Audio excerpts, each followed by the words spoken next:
Time Warner Audiobooks presents Superstitious by R.L. Stine, read by Ron Perlman.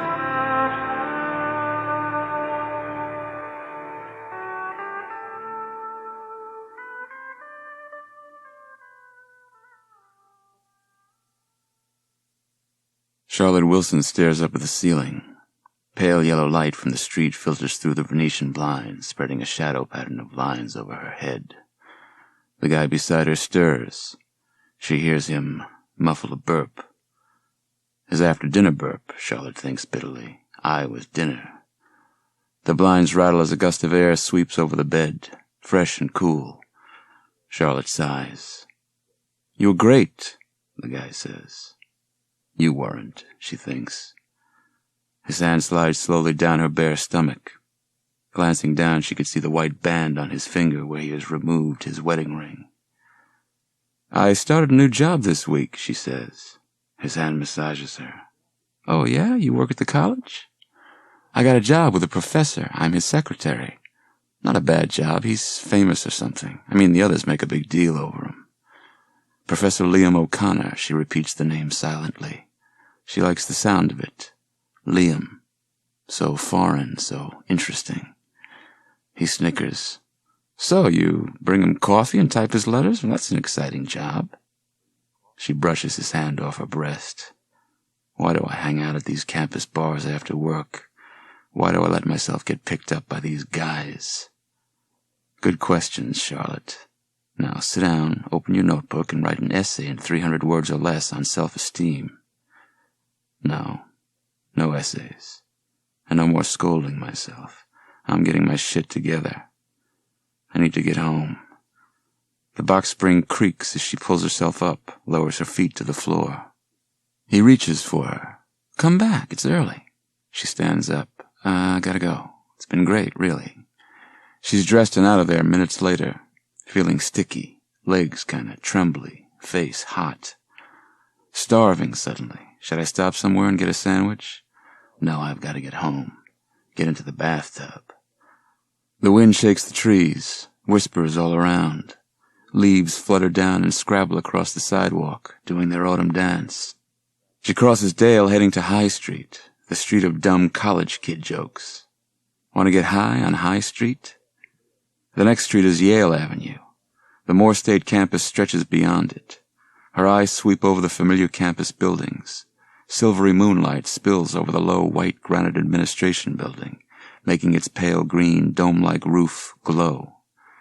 She follows the curving cobblestone walkway that leads past the administration building, through the round tree-lined open lawn known as the Circle. It's so dark, she thinks as a figure steps in front of her. A blur of purple, with a head and arms. "Huh?" A startled cry from her open mouth. The canvas bag falls from her hand as the dark blur roughly grabs her hair. "Hey, let go!" What is that tearing sound? The searing pain shoots down her shoulders, down her back. Her legs give way. She collapses to her knees. The fingers stab deep. Her eyeballs make a soft plop, plop as they are pried out. She sees only red. She can feel the red. Her hands fly up to her head. She can feel bone up there. Bone, wet with blood. The top of her head feels soft, pulpy, like wet paper towels. Where is her hair? The hot blood flows down her face. She hears a low grunt as she is lifted off the ground. Lifted, then bent. Bent back, bent back. The last sound Charlotte hears is the crack of her spine.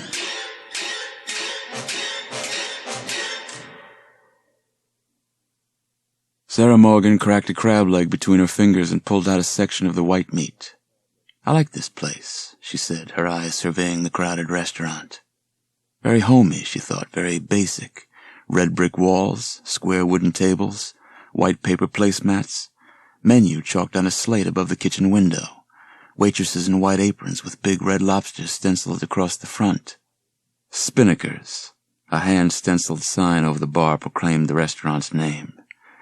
She dipped the crab meat into the white china tub of butter sauce, then raised it carefully to her mouth. Mary Beth Logan poked her fork into the broiled swordfish steak on her plate. Back in Ohio when I was a kid, we didn't have seafood, she said. No one knew about seafood in Ohio. Know what we had?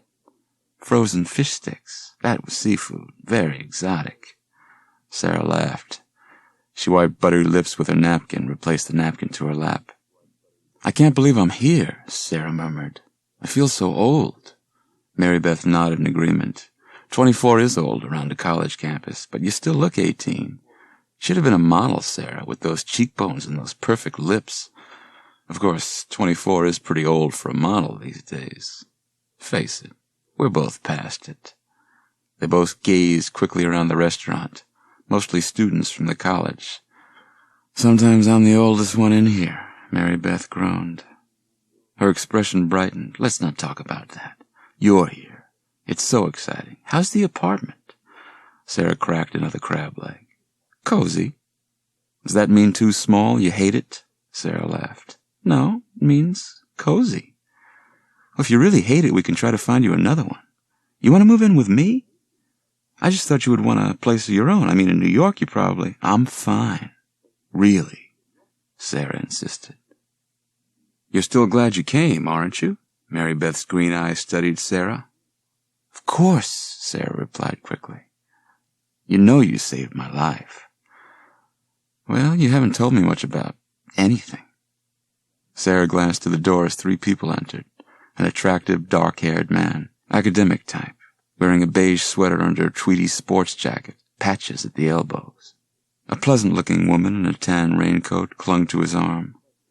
They were accompanied by an enormous hulk of a man, red-faced, with a wave of white hair billowing up on his head, as if he had been caught in a windstorm. They were seated at the next table. When Sarah turned back, Mary Beth said, Well, at least tell me about Chip. When I phoned you in the spring, you were planning to marry the guy.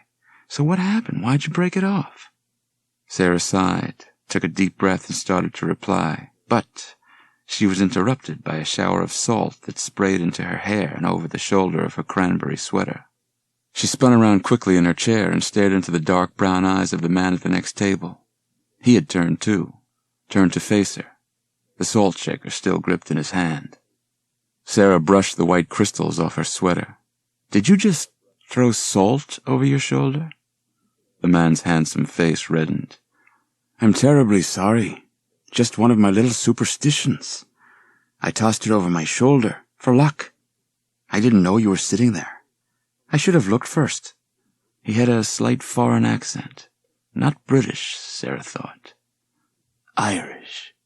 Yes, definitely Irish. Before she could finish, he was on his feet, taller than she had imagined, sweeping his wavy brown hair back with one hand, scooting his chair back, reaching for her. His hand was in her hair, gentle, warm. He began to brush the salt out. I am so sorry. Please, will you forgive me? The woolly sleeve of his sports jacket rubbed her forehead. It's okay, really, her heart pounding, the touch of his hand making the back of her neck tingle. His eyes locked on hers. She turned from his gaze and glimpsed the 2 other people at his table. The pleasant-faced woman, maybe 30 or 35, with short, white blonde hair, dark at the roots, a nice smile. Across from her, the enormous hulk of a man Sarah had seen at the door, red-faced, a pile of white hair flying up from his head.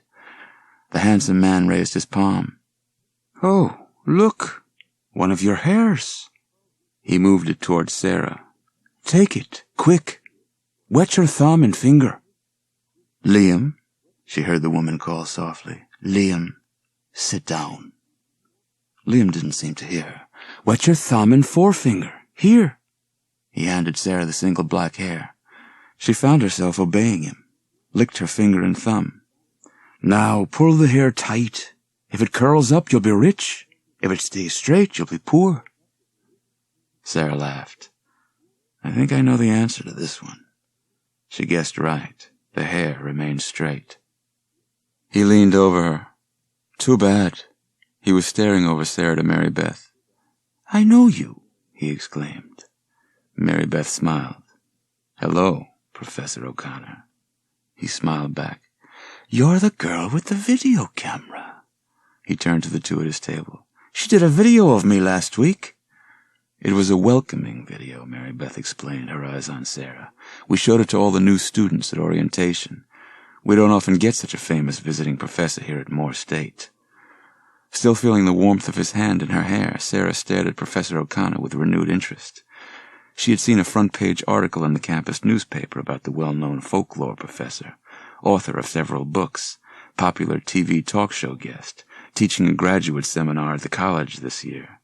But she had only skimmed the first couple of paragraphs. Folklore wasn't exactly her cup of tea. She suddenly realized that Mary Beth had pronounced her name, had introduced her to Professor O'Connor. He took her hand, shook it twice, a gentle grip. His hand felt warm. Why was hers suddenly so cold? Nice to meet you, Dr. O'Connor. Please, Liam, he corrected, still holding her hand. Call me Liam. He let go of her hand and motioned to his table. Sarah, this is my sister Margaret. She nodded to Mary Beth and Sarah. And my new friend and colleague, Milton Cohn. Milton toasted them, raising a beer mug. I believe our food is arriving, Liam said, seeing the waitress approach. How are the crab legs? A real treat for me. I usually can't afford them. She realized she was trying to stretch the conversation to keep Liam from turning away. Hey, are you looking for work? Milton asked. Well, yes, Sarah replied uncertainly. Milton leaned forward to see around Liam.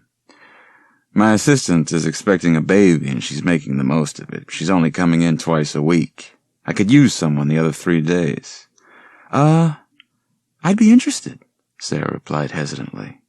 It's just filing and answering the phone. Shit work for shit pay. Milton? We're eating, Margaret declared primly. Sarah laughed. Well, that's exactly what I'm looking for. And then she blurted out, what do you do? The question appeared to surprise him. I'm the dean of students. If you really are interested, come see me at the administration building tomorrow afternoon. Your name again? Sarah Morgan. He nodded solemnly, memorizing it. Sarah turned back to Mary Beth, who was digging into her maroon leather wallet to pay the check. Let's split it, Sarah insisted. Mary Beth raised a hand. No way, this is my treat tonight. She leaned close and whispered, Lucky break, huh? Sarah thought of Liam, not Milton. I guess, she whispered back. Is he married? Milton? I don't think so. Sarah rolled her eyes. Not Milton. Liam. Mary Beth laughed. No, not married. Is he gay? How should I know? I interviewed him for half an hour. He lives with his sister, that's all I know. The college gave them that big old rooming house, you know, the white one on the other side of Yale. Sarah reached for her bag, started to stand up, sneezed. Liam spun around instantly. God bless you. Thank you. What day is it? Liam demanded. Why? There's an old rhyme from Lancashire. Sneeze on Monday, sneeze for danger. Sneeze on Tuesday, kiss a stranger. Today is Tuesday, isn't it? He teased, drawing his face close. He's flirting with me, Sarah realized. This is definite flirting. And what about the rest of the days, Dr. O'Connor? Let's see. Sneeze on Wednesday, sneeze for a letter. Sneeze on Thursday, something better. He took a breath and held it, trying to remember the rest. Sneeze on Friday, sneeze for woe. Sneeze on Saturday, a journey to go. Sneeze on Sunday, your safety seek, for the devil will have you the rest of the week. Sarah felt a chill as he completed the final words. Liam, she teased, do all your rhymes end with such frightening warnings? His smile faded quickly. Yes, I'm afraid so. How are your pork chops, Detective Montgomery? Garrett felt his wife Angel slide up behind him, felt her arms go around his chest in a gentle hug. She smelled of oranges and onions. My pork chops are fine. How are yours? He pressed the side of his face against her sleeve. Haven't tasted them yet. She moved away from him, crossed the table to the baby. Martin rocked in the high chair, humming contentedly. Detective Garrett Montgomery was always looking for new ways to be proud of his son. Angel had confessed that morning as they lingered over coffee that she had never expected Garrett to be such a doting father. "You even brag about how much he drools." Garrett had to admit he was surprised too. Having Martin was all Angel's idea. Garrett wanted to wait until they could afford a baby, until his job situation was settled, until they had some idea of what the future might hold. But now he couldn't wait to get up in the morning, to see what surprises Martin had in store. And he hurried home from the Freewood police station, eager to see how much the boy, his boy, had grown during the day. Angel fussed with Martin, picking stray noodles off the high-chair table. His little brown fingers squeezed a noodle into mush.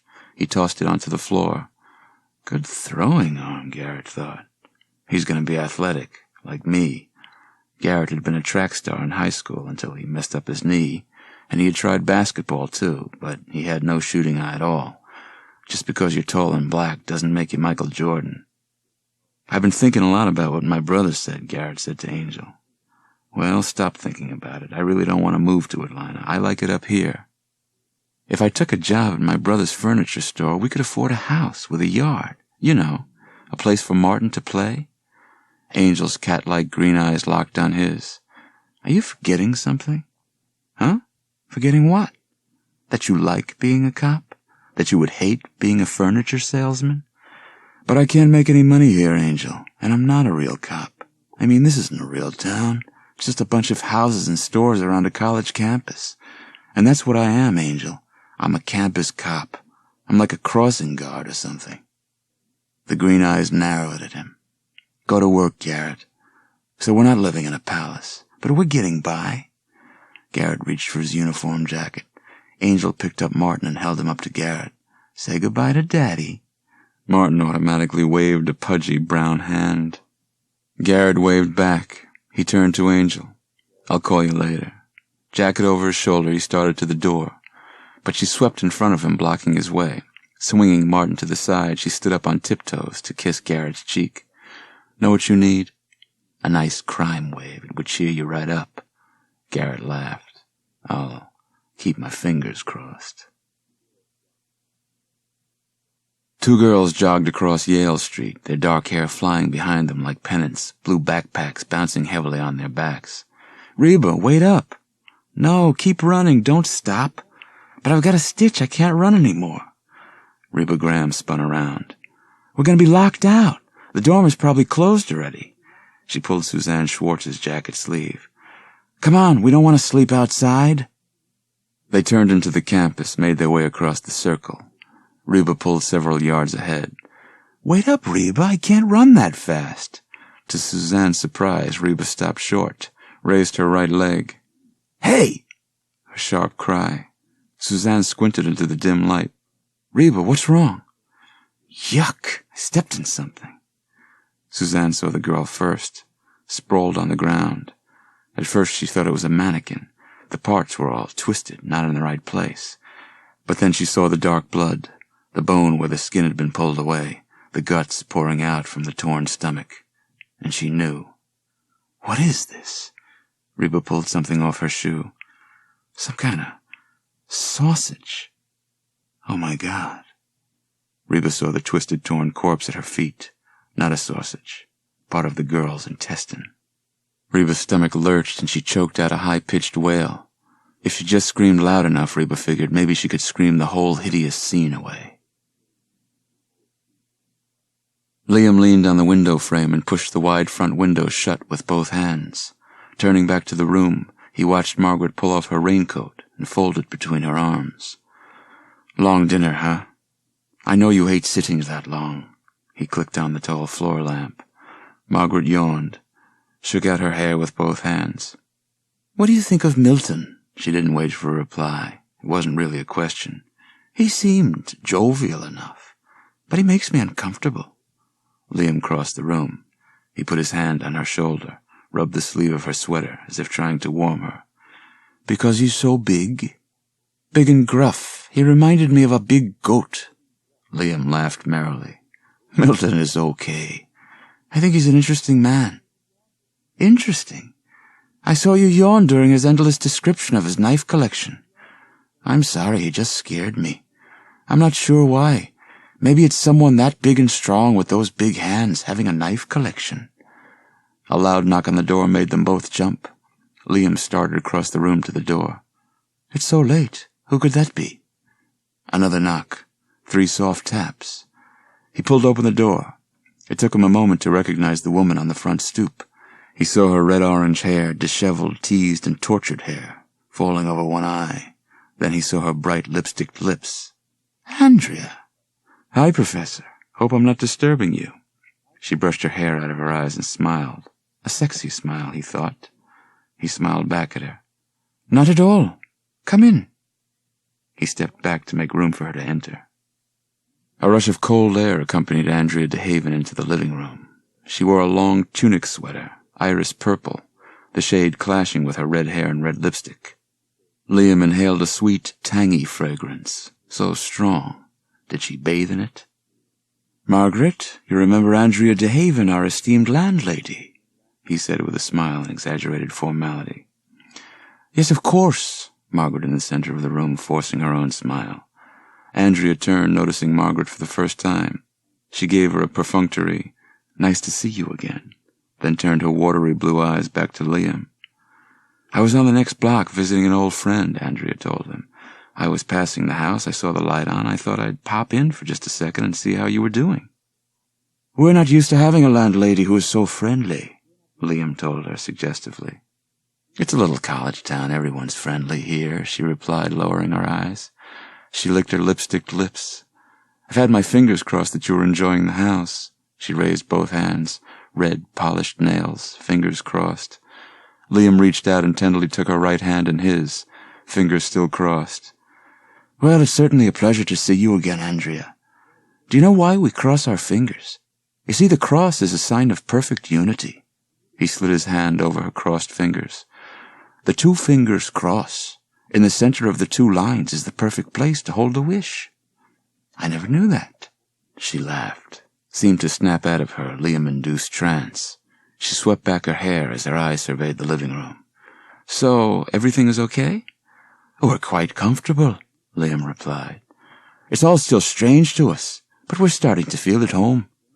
I'm so glad you're enjoying the house. I guess I better say goodnight. She glanced at Margaret, then turned to the door. Liam followed her into the short entryway. I know what she's going to say, he told himself. And then she said it, word for word. If there's ever anything I can do for you, please don't hesitate to call. Followed by one last meaningful glance.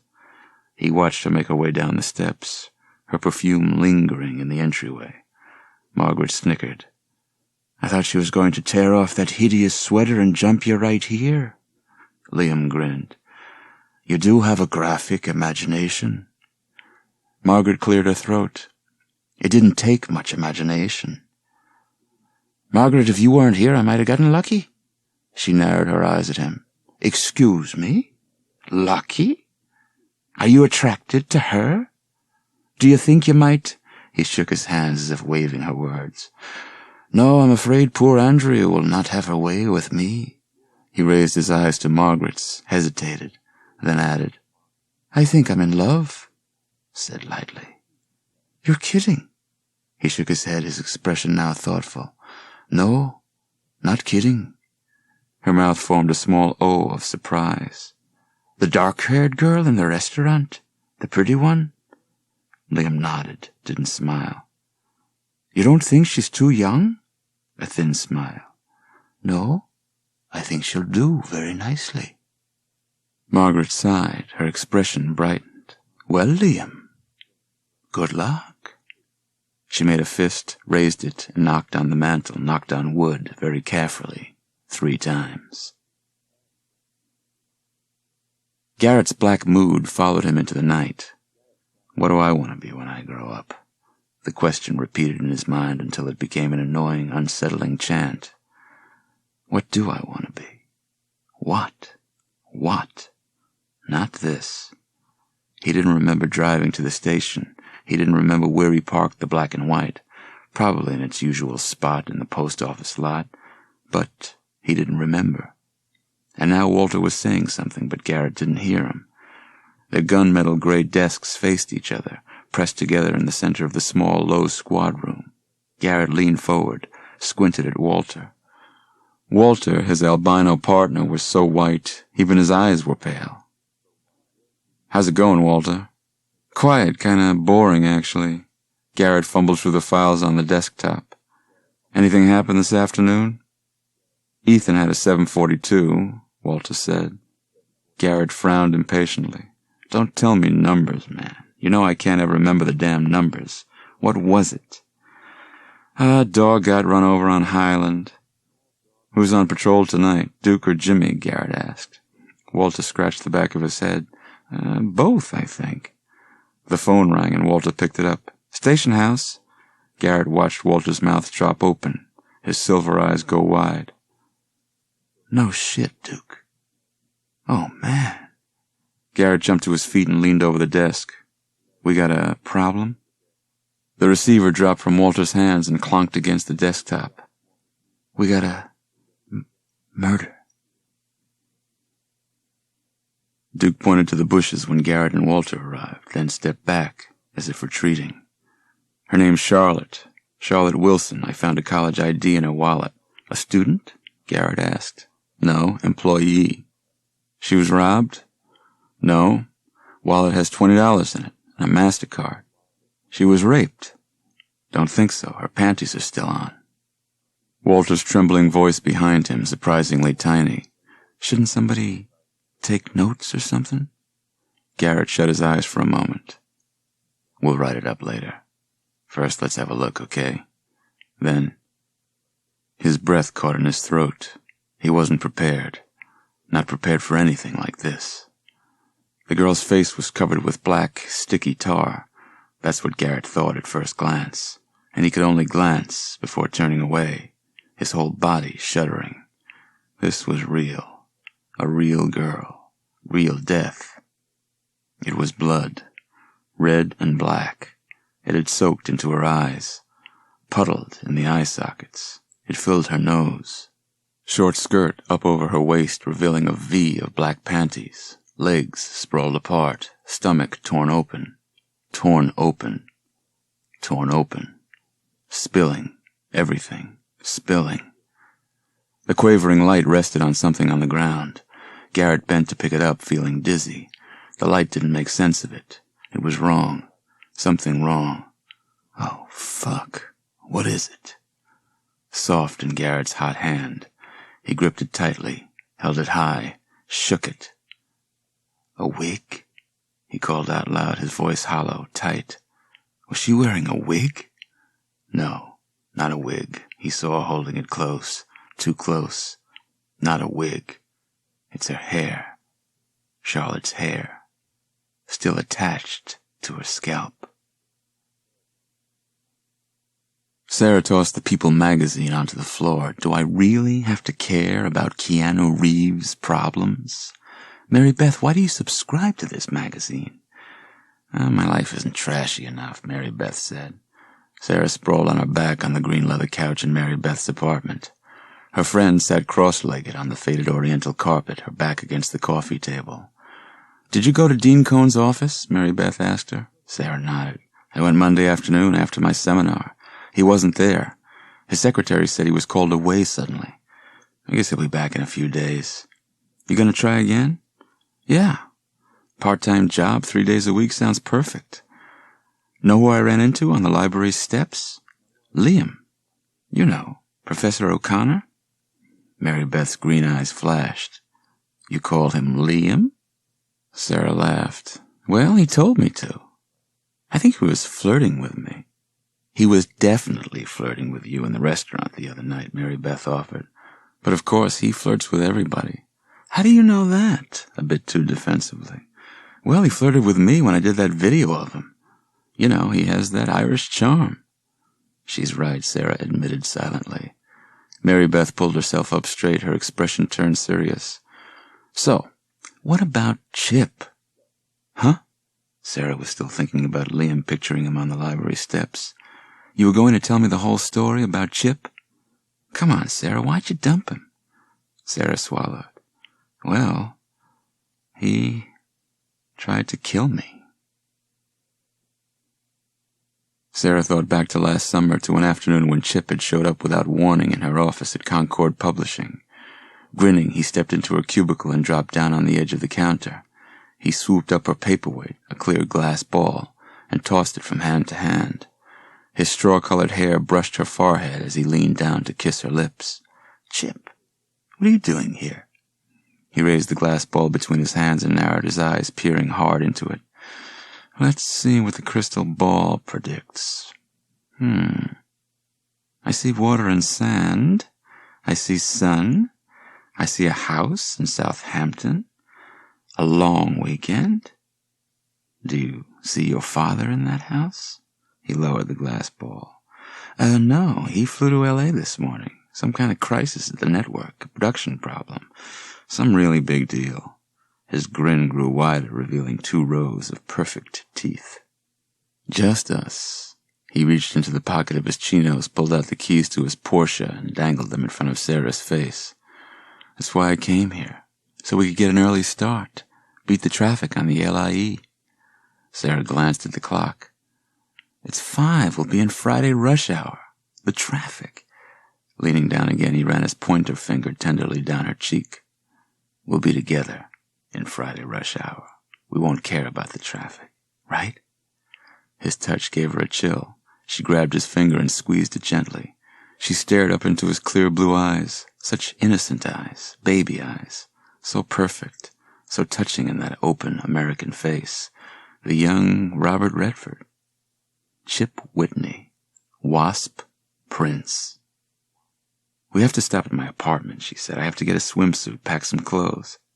"We can buy you a swimsuit out there," he insisted. "Chip, I can't just buy new clothes everywhere I go. I'm so broke I've been packing my lunch." Okay, we'll stop at your place first. You can pack a bag, then we'll grab dinner somewhere, and then we'll drive out to the beach. Do you like that plan better?" She kissed his cheek in reply. He jumped to his feet. "Let's get going." He stepped out into the hallway and glanced impatiently down the long row of cubicles. She wasn't surprised by his change of mood. He had been thwarted. Chip never reacted well to being thwarted. He expected people to say yes to him. No was a major disappointment. No was so unsettling for him, so unacceptable. He seemed to take every no so personally. Chip tapped the wheel impatiently with one hand, edging the dark green Porsche forward a few feet, braking inches from the bumper of the van in front of them. "Traffic," he muttered. He squeezed Sarah's knee, then returned his hand to the wheel. "I hate going out to the beach on Friday night." Sarah raised her knees onto the dark leather of the glove compartment. "Some of us have to work for a living," she said pointedly. "Some of us can't leave earlier than Friday night." "Work is overrated," he replied. The cars all moved forward a few feet more. "Did you talk to your father?" Sarah asked.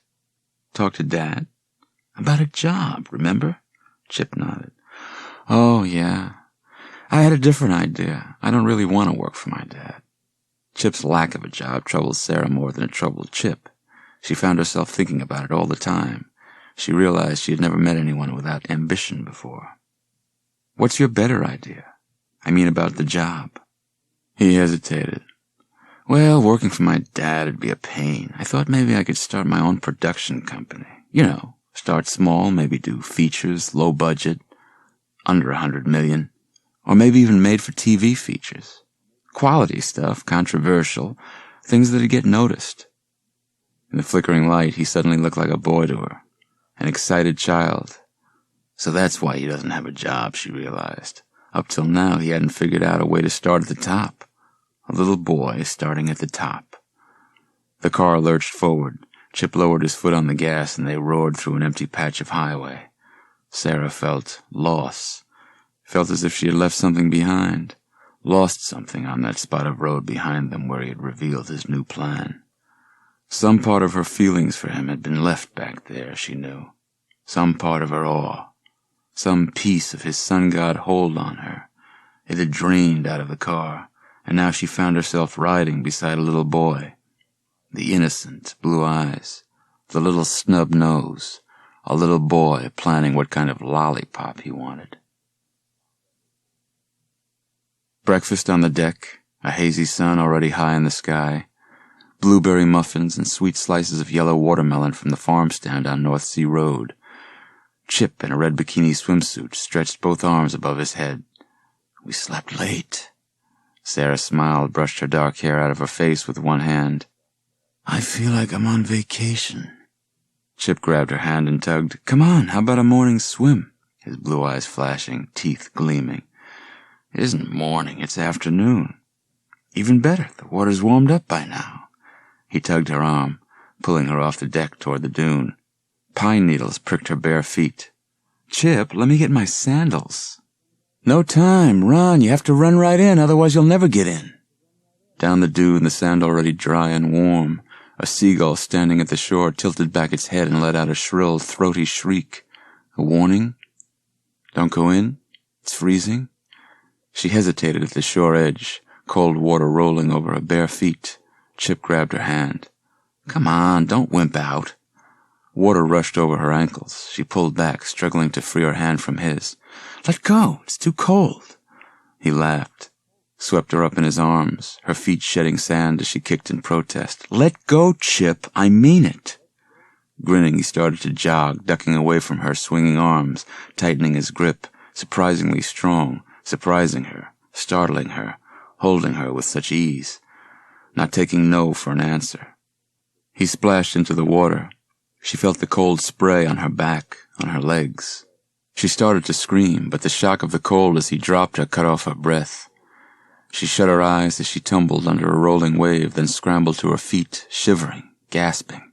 He ducked into a low wave, came up swimming hard. Several yards just beyond where the lapping waves broke, he motioned to her to follow him. Shaking her bangs from her eyes, she sucked in a deep breath, pushing herself forward, kicked her feet, and swam after him. After a few seconds, she raised her head and saw him treading water, waiting for her to catch up. She felt herself pulled out toward him, didn't like the feeling. The undertow is stronger than I thought, she realized. He reached out for her hand as she swam close and pulled her beside him. A hard shiver ran down her back. I'm cold, Chip. I'm going back. He didn't seem to hear her. You think the ocean is romantic? He pulled her closer, turned his blue eyes on her. Yeah, sure, of course, she said. I mean, it'd be a good place for a proposal, right? Chip persisted. Marriage? Proposal? He nodded, unsmiling, solemn-faced. She pushed her hair off her face. The shudder she felt wasn't from the cold water. The goosebumps on her arms weren't from the cold either. Marry me, Sarah, he murmured, dark clouds in his eyes. I don't want to, she realized, trembling in the cold current. I've been thinking about so many things, he said. You know, asking my dad about the production company, my future, our future. We don't have one, Chip. I want to share it with you, Sarah. He grabbed her other hand. Marry me. Cornball, she thought. What a cornball line. Why is he ruining the weekend? Marry me, Sarah. I can't, Chip. She floated over another wave. The tide was coming in, she saw. I care a lot about you. I'm very flattered. No, really. His voice shrill now, raised over the rush and splash of the pitching water. I'm serious. I know, Chip. I don't want to hurt you, but marry me, Sarah. Chip, stop. Listen to me. No, I can't. He shut his eyes. When he opened them, she could see that he had finally heard her. Finally heard her no. Marry me, Sarah. He released her hands. His hands slid up to her hair. I have to go back now, I'm freezing, Sarah said. She expected some kind of caress, but he grabbed her hair roughly, pulled down the sides. Marry me, Sarah. No, let go. Marry me, Sarah. He grasped her head, pushed hard, pushed her under the surface. So unexpected. She gasped, swallowed water, started to choke. Marry me, Sarah. His voice harsh, insistent, shouting above her. His hands pushing so hard, holding her down, holding her under. Let go! Thrashing, kicking, struggling to squirm free. Fuck you, Sarah! The hands pulled her up. Marry me, Sarah! Push her down. Fuck you, Sarah! Pull her up. Marry me, Sarah! Push her down. Hold her down. Hold her under. Marry me, Sarah. Fuck you, Sarah. The last words she heard before she went under for the last time. Mary Beth's green eyes narrowed on her friend's face, studying her as if seeing her for the first time. Finish the story, Sarah. How did you get away from him? He pulled me up, she stammered. I guess he snapped out of it, came to his senses or something. Mary Beth shook her head. Wow. But I knew it was over. I know I never wanted to see him again. He was just too scary, too out of control. Sarah kept her eyes on the wall behind Mary Beth. We drove all the way back to the city in silence. We didn't even look at each other. The tensest, most awful 3 hours of my life. Sarah shuddered. So then you never saw Chip again? Sarah rolled her eyes. Are you kidding? He wouldn't leave me alone. He couldn't accept our being over. He called me 10 times a day. A couple of times I spotted him following me on the street. Mary Beth's mouth dropped open. He stalked you? I guess you could call it that. He was insane, Mary Beth. Then what happened? Sarah shrugged. Then I lost my job. Concord Publishing was sold. Half of the Concord staff was let go, including me. There I was, alone in my apartment on East 82nd Street, no job, and a psycho ex-boyfriend following me everywhere. And then I called. Mary Beth sat back against the futon and smiled, obviously relieved that Sarah's long, unhappy story had concluded. And here I am, back in college, Sarah said cheerfully. Goodbye, New York. Goodbye, glamorous world of publishing. Hello, sleepy little town of Freewood. Hello, psych department. Can't believe I'm back here getting my master's. She was glad to have finished her tale of woe. She knew she would have to relate it in detail to her friend. Now that she had told it, she would never have to tell it again. She felt 100 pounds lighter. Now I can close that chapter, she thought. 2 days later, when Sarah went to see Milton Cohn in his office, she found the dean of students flat on his back, barbells in each hand. Oh, hi. He set down the weights and pulled himself up. Sorry, I didn't hear you come in. On his feet, he lumbered toward the wide mahogany desk. Sarah cleared her throat. Sorry to interrupt. I'm Sarah Morgan. We met at Spinnaker's. Of course I remember you, Sarah. Liam mentioned you the other day. He did? He asked if you'd come to see me about the job. Well, here I am, Sarah declared. I'm still interested. Do you have secretarial experience, Sarah? Oh, well, yes, I was an editorial assistant at Concord Publishing in New York. He picked up a paperweight, a metal pyramid, and rolled it in his big hand, keeping his eyes on Sarah. That sounds like an interesting job. I was just a glorified secretary, Sarah replied. Why'd you leave New York? Get away from some man? Why is he being so personal? I thought this was a job interview. Well, yes. She felt her face grow hot, knew she was blushing. Tell me your schedule, he said, suddenly businesslike, as if reading her thoughts. Let's figure out what hours you could work. Sarah went over her schedule. Could you work Tuesday mornings, Wednesday, and Friday afternoons, he asked. Sarah nodded. That sounds fine. They discussed her pay, an hourly rate, better than Sarah had expected. I have to give 2 speeches. Maybe you can help me write them. Sounds like fun. She stood up, eager to leave. Well, good. Glad to have found you, Sarah. You can start tomorrow morning. At 9? See you then. Thank you, Milton. She turned away, then quickly turned back and stared at the object in his fat hand, the metal pyramid. He had crushed it, nearly flat. Milton followed her gaze, glanced down at it. Oh, sorry. A strange, guilty smile crossed his face. Sometimes I don't know my own strength. This book is continued on the other side of the cassette. A young man took Liam's coat and cap, then Milton ushered him through the living room down a long mirrored hallway toward the den. Outside the French doors, a red afternoon sun lowered itself behind the bare trees. Nice of you to throw a party for no reason at all, Liam told Milton. Oh, it's sort of a tradition, Milton said. The dean of students has a party every fall. I thought it would be nicer to have it here than in some stuffy room in the administration building. Liam raised a white box in his hands. "Here, I almost forgot." "I'm really sorry Margaret couldn't come," Milton said. Liam pushed the box into Milton's huge hands. "I'm sorry, too. She had the worst headache. One of her migraines. Nothing she can do about them but go to bed and try to sleep them off." Milton gazed down at the gift box. "You weren't supposed to bring a present. It isn't my birthday, you know." Liam smiled. "Oh, it isn't much. Go ahead, Milton. Open it." Milton fumbled with the pink ribbon. Stepping behind the desk, he pulled the lid off the box, tore away 2 layers of white tissue paper, and stared at a football-shaped lump of black coal. "Coal? I don't get it." Liam's brown eyes flashed. He didn't smile. "Oh, it's very special, Milton. I want you to have it. It fell off a coal truck when I was 9. "Excuse me?"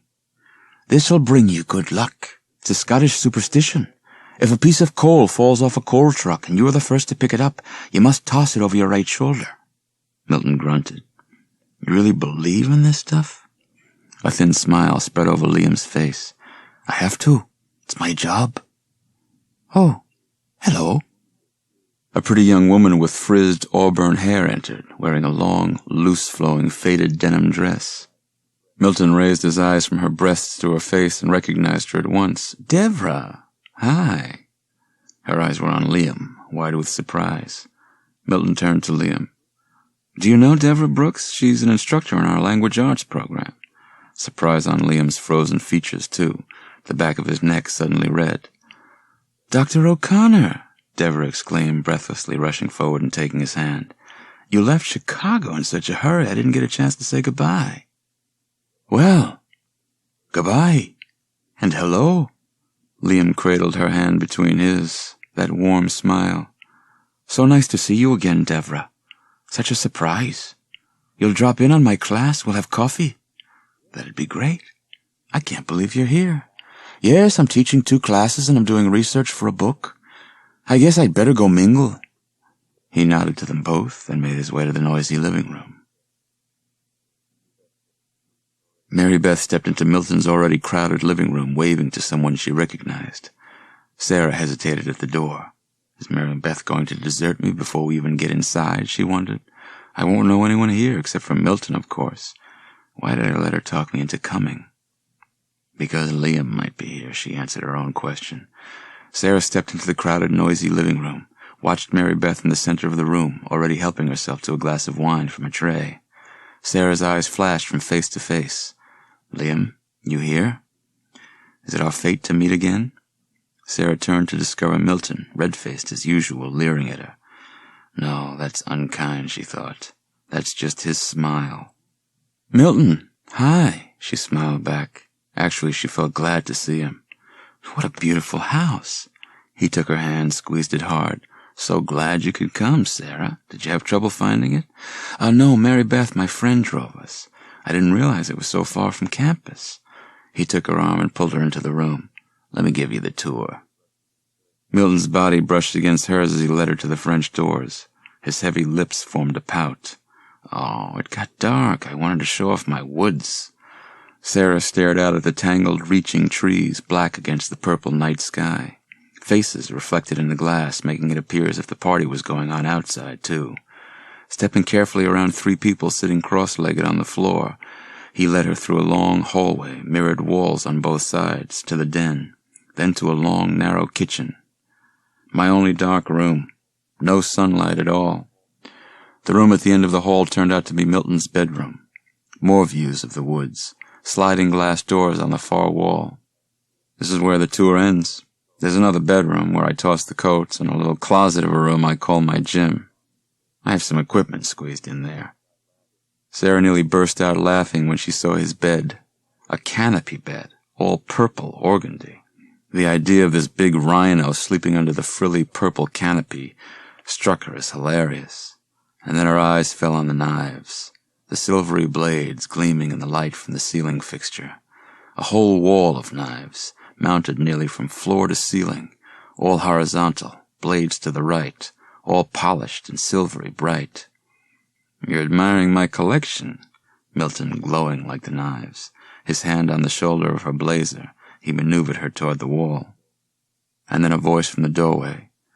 "So there you are." Liam, stepping casually into the room, one hand in the pocket of his black trousers. He disappointed her by speaking first to Milton. "Everyone is asking about you." But then he redeemed himself by turning his smile on Sarah. "But I see why you're hiding away." Sarah felt her face grow hot. "It's nice to see you, Professor O'Connor." "Please, Liam." "You don't have a drink." Took her hand. "Come, let's remedy that." "I'm not being a good host," Milton murmured, following them from the room. "I better check on the ice. I bought 2 bags. But that may not be enough, not with this crowd." They walked between the mirrored walls of the long hallway. Sarah glimpsed her reflection and her reflection of her reflection. She saw all 3 of them, Sarah, Liam, and Milton, duplicated forever, growing tinier and tinier and darker as they stretched into the distance. Milton saw a frizz of auburn hair. Deborah Brooks turned to him, a puff pastry in one hand. "Oh, hi again, Dr. Cohn. Nice party." "Thanks. You enjoying it? You know people here, Deborah?" "Yes, some." She leaned closer, turned her gaze, half-whispered.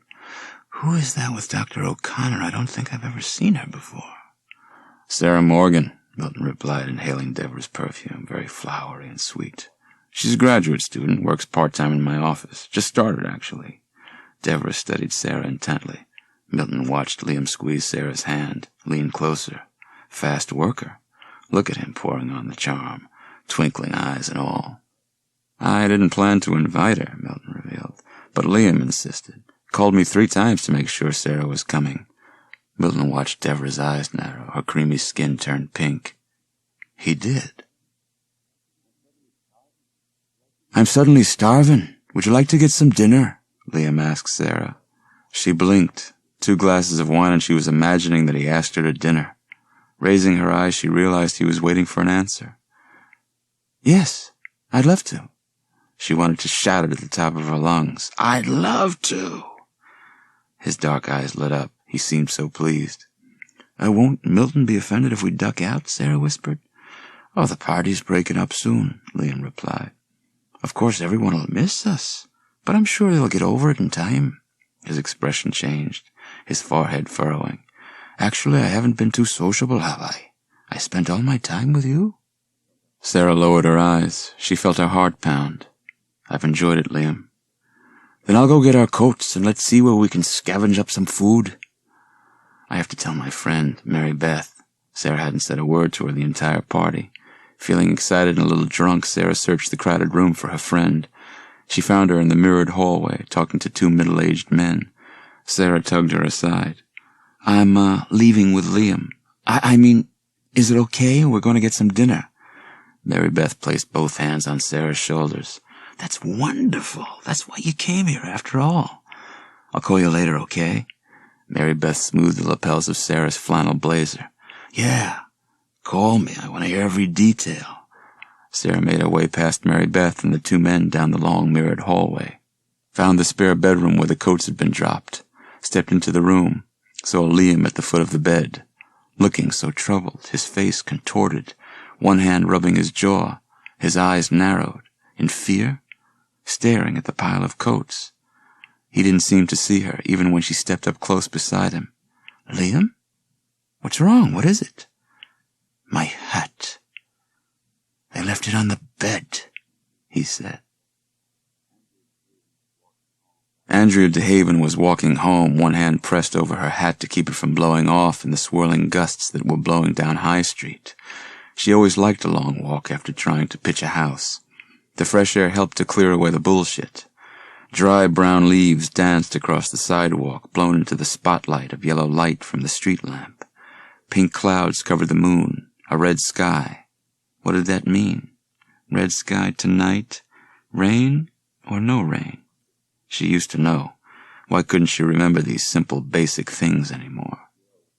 She stopped at the corner of Yale when Liam's house came into view. Lights on upstairs. That meant the sister was home. But maybe I should stop in anyway.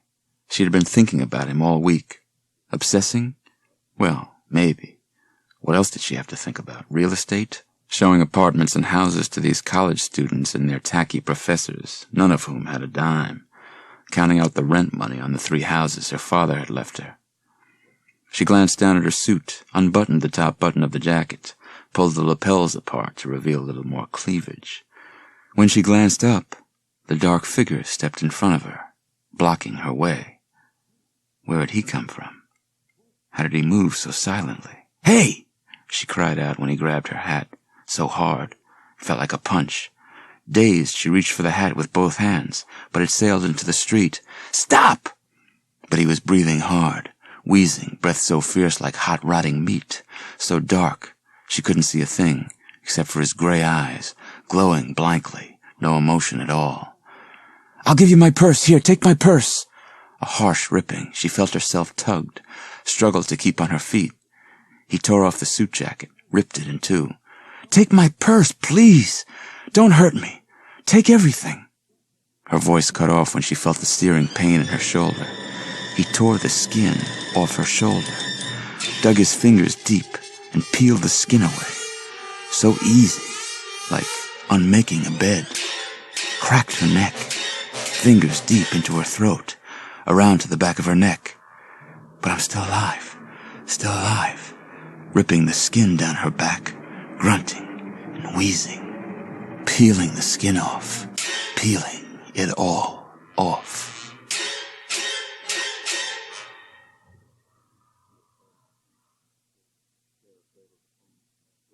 Sarah cradled the phone between her shoulder and her cheek. She pulled her hair high on her head with both hands, studying herself in the mirror. "I was going to cut it short, but maybe I'll leave it. Liam likes it long." Mary Beth groaned on the other end of the line. "I don't believe this. You've only gone out with him twice. Is he already telling you how to wear your hair?" "No, of course not," Sarah protested. Sarah didn't remember feeling this giddy in a long time. She had called Mary Beth the second she got home, from their second dinner date. Their second date. The effect of the wine at dinner had worn off, but not the effect of Liam. Anyway, then he sort of touched my hair and told me how soft it was. "Lustrous," he said. It's very romantic. Sort of old-fashioned. I mean, he says things that most men don't say. I think you should be careful," Mary Beth said. "I think you're really vulnerable right now. Liam flirts with everybody." "This wasn't just flirting, Mary Beth. We really like each other. I mean, we just hit it off. You know how you can tell when you're really on the same wavelength with someone else? Well, that's what I'm trying to tell you," Mary Beth, suddenly impatient. "You never can tell. Admit it, Sarah. You are the worst judge of men."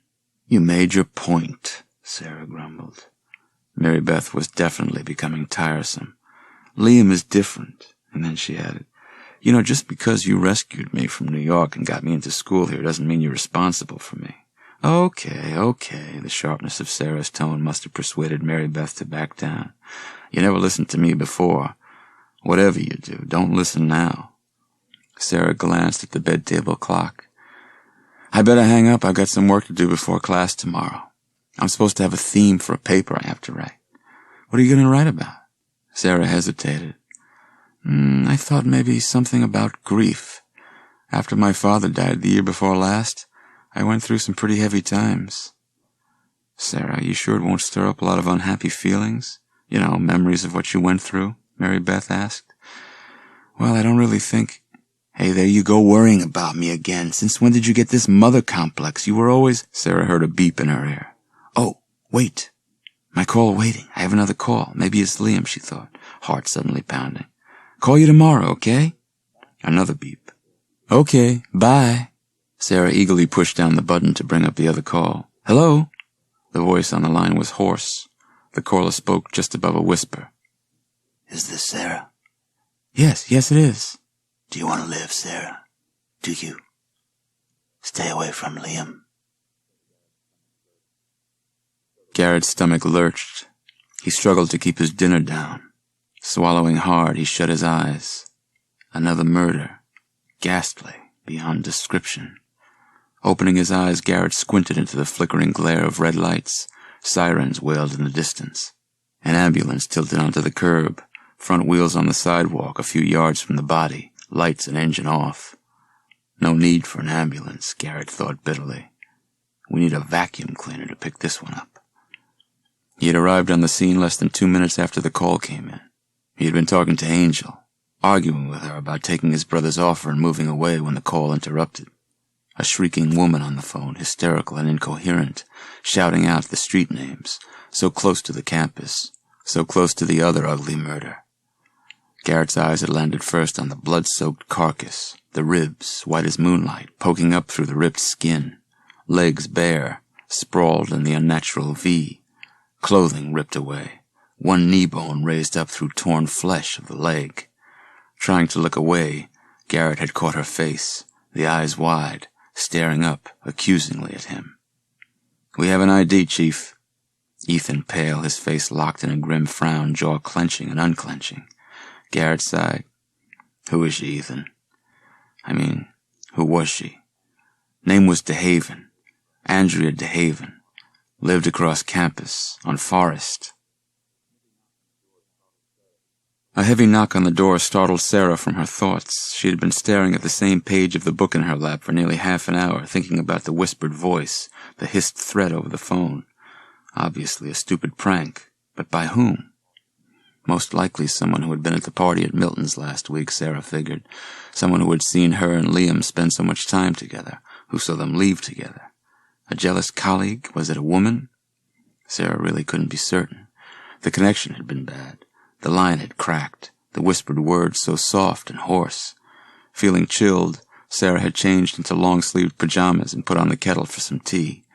She felt tempted to call Liam, to ask him his theory about the caller. At dinner tonight he had been so charming with his funny little superstitions. He seemed to know so many of them, superstitions Sarah had never heard of. He had insisted they pour the tea together, his hand on top of hers. The warmth of his hand, the surprising strength of it on the back of hers, sent an electric tingle down her arm, down her whole body. But why did he insist on holding the small china teapot and pouring together? What superstition was this? He refused to divulge it, a pleased grin on his handsome face, his eyes dancing as if he had just played the most marvelous trick on her. Sarah stared down at the same 2 pages of the book in her lap, the tea cold now. Don't I have a book about superstitions? Somewhere in those 2 cartons of books I haven't unpacked? A hard knock on the door made her slap the book shut. Her eyes moved to the bed-table clock. Nearly midnight. Who could it be this late? Mary Beth? And then an exciting thought. Liam? She jumped up, tugging at the robe, pulling the belt tight, fixing it over the baggy pajamas. She pulled open the door and gasped. Milton! He stood on the doormat, breathing hard, an elephant in a gray jogging suit. His silvery eyes locked on hers as if searching for something. "Sorry to bother you so late." His eyes moved over her shoulder past her into the apartment, checking to see if anyone else was in there. "Sarah, I wanted to bring you some keys. Something came up. Family business.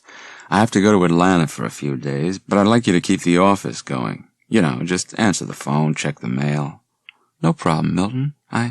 He held out a keychain with 3 or 4 keys on it. "Milton, you're bleeding." He raised the back of his hand to his face, reacted with surprise. "Oh, yeah. It's mostly dried." She grabbed the hand, pulled it toward her to examine it. "It's a really deep cut. How did you do it?" He reddened even more than usual. "I don't know. Must have cut it on something. I don't remember." "I can't believe you didn't even feel it." "I'm a macho guy, Sarah. It takes more than a little scratch to get my attention." He pressed the key into her hand. "The silver one is for the outer door. This one is the inner office. This small one, the one that's different from the others, that's to the locked file." She raised the 4th key, brass, shinier than the rest. "And this one?" He squinted at her. "It's my house key." "Huh?" "Maybe sometime you'd like to come by." Those silvery eyes beaming at her like searchlights. What was he trying to do? Hypnotize her? "Maybe come visit. Surprise me. I mean, Milton, I really don't think. Just hold on to it." Suddenly abrupt, then softer. "Hold on to it just in case." He squeezed her hand shut around the keychain. His eyes finally let go. "Sorry to bother you so late, Sarah, but I'm leaving early tomorrow morning. Be back on Wednesday." "How did I get this cut? It's really nasty." "Go wash it carefully," she said, relieved as he started down the hall. You're lucky you don't need stitches. She closed the door, locked it, and chained it. Passing the kitchen, she glimpsed the tea kettle on the stove. Remembered the Superstition book. Did I pack it? I'm wide awake now. I might as well check. She had packed 4 cartons of books, including all of her old college books. She found the book at the bottom of the first carton. Shuffling through it quickly, her eyes darted over the tiny, dense type. They landed on tea pouring. There is a superstition about tea pouring. She brought the book closer and read, Romney Marsh, Kent, 1932.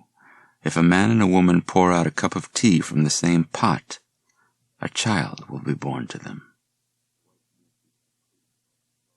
The white china teacup clinked against the saucer.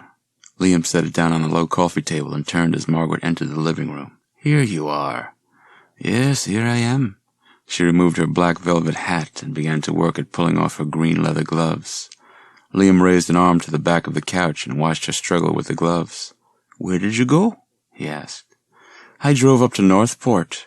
There's a whole row of antique stores up there. Very quaint, very charming. Across the room, the TV droned. He sighed and shifted on the couch, turning back to the TV. A few seconds later, she dropped down beside him. She asked, And what did you do this afternoon? Not much. So glum. Why didn't you call Sarah? She might have cheered you up.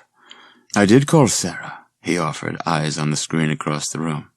We talked about what a wonderful time we had last night. Margaret cut short a sarcastic laugh. 2 dinners with a great professor and the poor girl is head over heels in love. A bit of life flashed in Liam's eyes for the first time that evening, a thin smile. I think she might be. Do you really like her? Like her? Why, yes. I made another date for next Saturday night. She sounded quite delighted. We didn't have any other plans, did we? No other plans.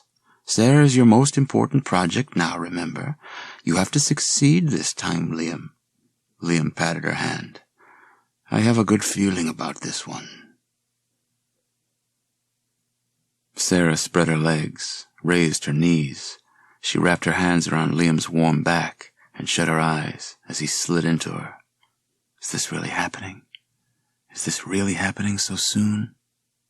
Liam lifted himself on both hands. His brown eyes stared down intently, unblinking, as if they too were trying to penetrate. No smile on his face. His lips set in a hard straight line. Sarah felt a pang of disappointment. No smile. Just those big brown eyes burning into her. Burning. Burning. He moved faster now, sliding, down to meet her, up, then down to meet her, their bodies damp against each other. And then he exploded without warning, with the tiniest of cries.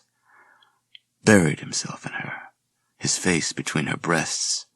She came with a soft tremble, gentle, her arms going slack, hands sliding to his shoulders. After a few seconds, he raised his head, smiling, finally smiling. The brown eyes softer now, like teddy bear eyes. Kissed her, still deep inside. Kissed her as if he didn't want it to end. I've just made love to Liam. I'm so happy. The jonquils started it, she decided, returning his kiss, smoothing back his wet black hair with both hands. Yes, the jonquils. He had arrived at her apartment with a bouquet of jonquils, golden as a July sun. Sarah raised both hands to her face. Where did you find jonquils in October? She squealed. How did you know they're my favorite flower? Magic, he replied, his smile revealing how much her response had pleased him.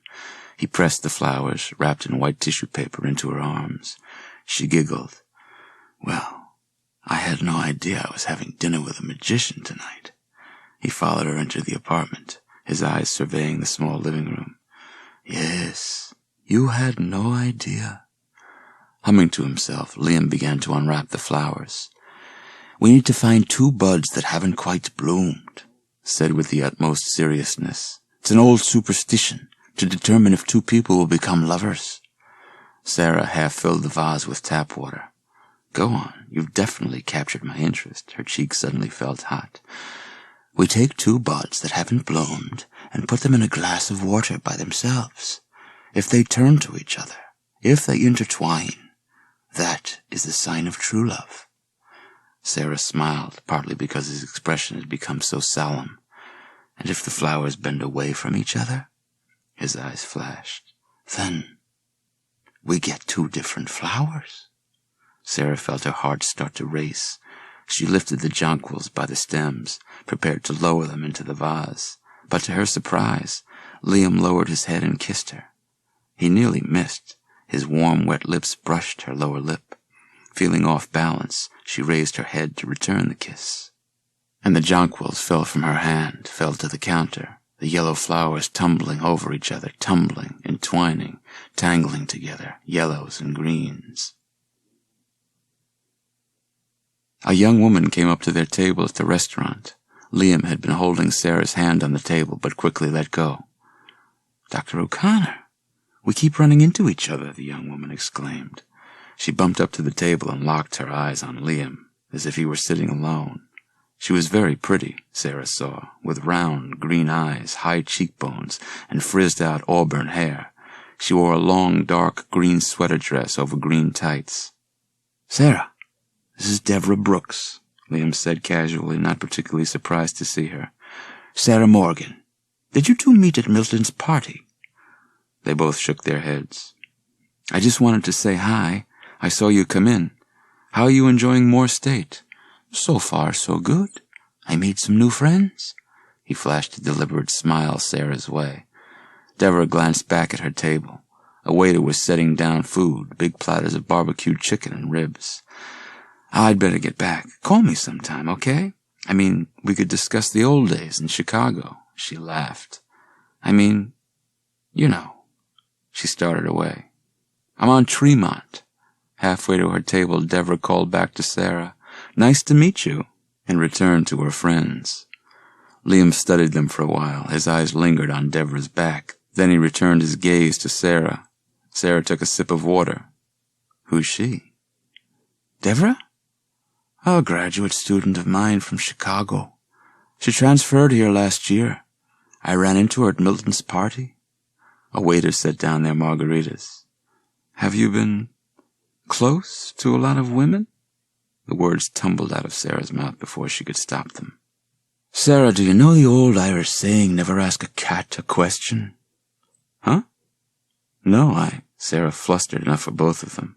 Liam leaned closer, his eyes twinkling. "Well, do you know why you should never ask a cat a question? Because it might answer." He waited for her to laugh, and then he joined in. He slid her hand between his. "You have a delightful laugh. It's like music." Maybe it wasn't the jonquils. Maybe it was that moment, that time-stopping moment with her hand in his. Maybe it was that moment that she fell in love with him. "Liam, where did you learn all of your superstitions? How do you know all of them?" "My father. He passed them on to me." Sarah reacted with surprise. "Your father? You told me he was a farmer." "Yes, he was a farmer. There's a lot of time to tell stories when you live on a farm. My father was a simple man in many ways, a very stern, quiet man, but a wonderful teller of tales." He lowered his eyes, fiddled with the knife and fork he had crossed over his plate. "Coffee? Why don't we go back to my apartment for coffee?" The words tumbled casually from her mouth. She knew when she said them that she was going to sleep with him. When they stepped into her apartment, she reached for the light switch, but he grabbed her hand. They undressed each other in the dark, giggling at the struggle of it, the awkwardness, the eagerness. He tripped over his own shoes as she pulled him to her bedroom, but the clumsiness ended when he was caressing her, kissing her, on top of her, inside her. Afterwards, they held each other, touching, patting each other, their hands sliding over each other's skin, as if not believing the other was real. They made love a second time. This time he closed his eyes. Their bodies, already damp and warm, moved slowly together, already familiar with each other, familiar strangers. A few minutes later, Liam was dressed and kissing her goodnight. She pouted. "Why don't you stay? Are you worried about my reputation?" she teased. "Margaret'll worry about me." Sarah pointed toward the living room. "Phone her. Tell her not to worry. No, I better go. I don't want to overstay my welcome. And then he was gone. Sarah lay back against the damp pillow, her legs still tingling. What am I doing? How did this happen so fast? The phone rang about 15 minutes later. She climbed unsteadily to her feet into the dark living room. Liam. Yes, how sweet of him. She picked up the receiver in the middle of the third ring, eager to hear his voice. Hello? Stay away from Liam. Not the voice she expected. The ugly, hoarse whisper, same as the week before. Do you want to die? This isn't a joke. Stay away from Liam.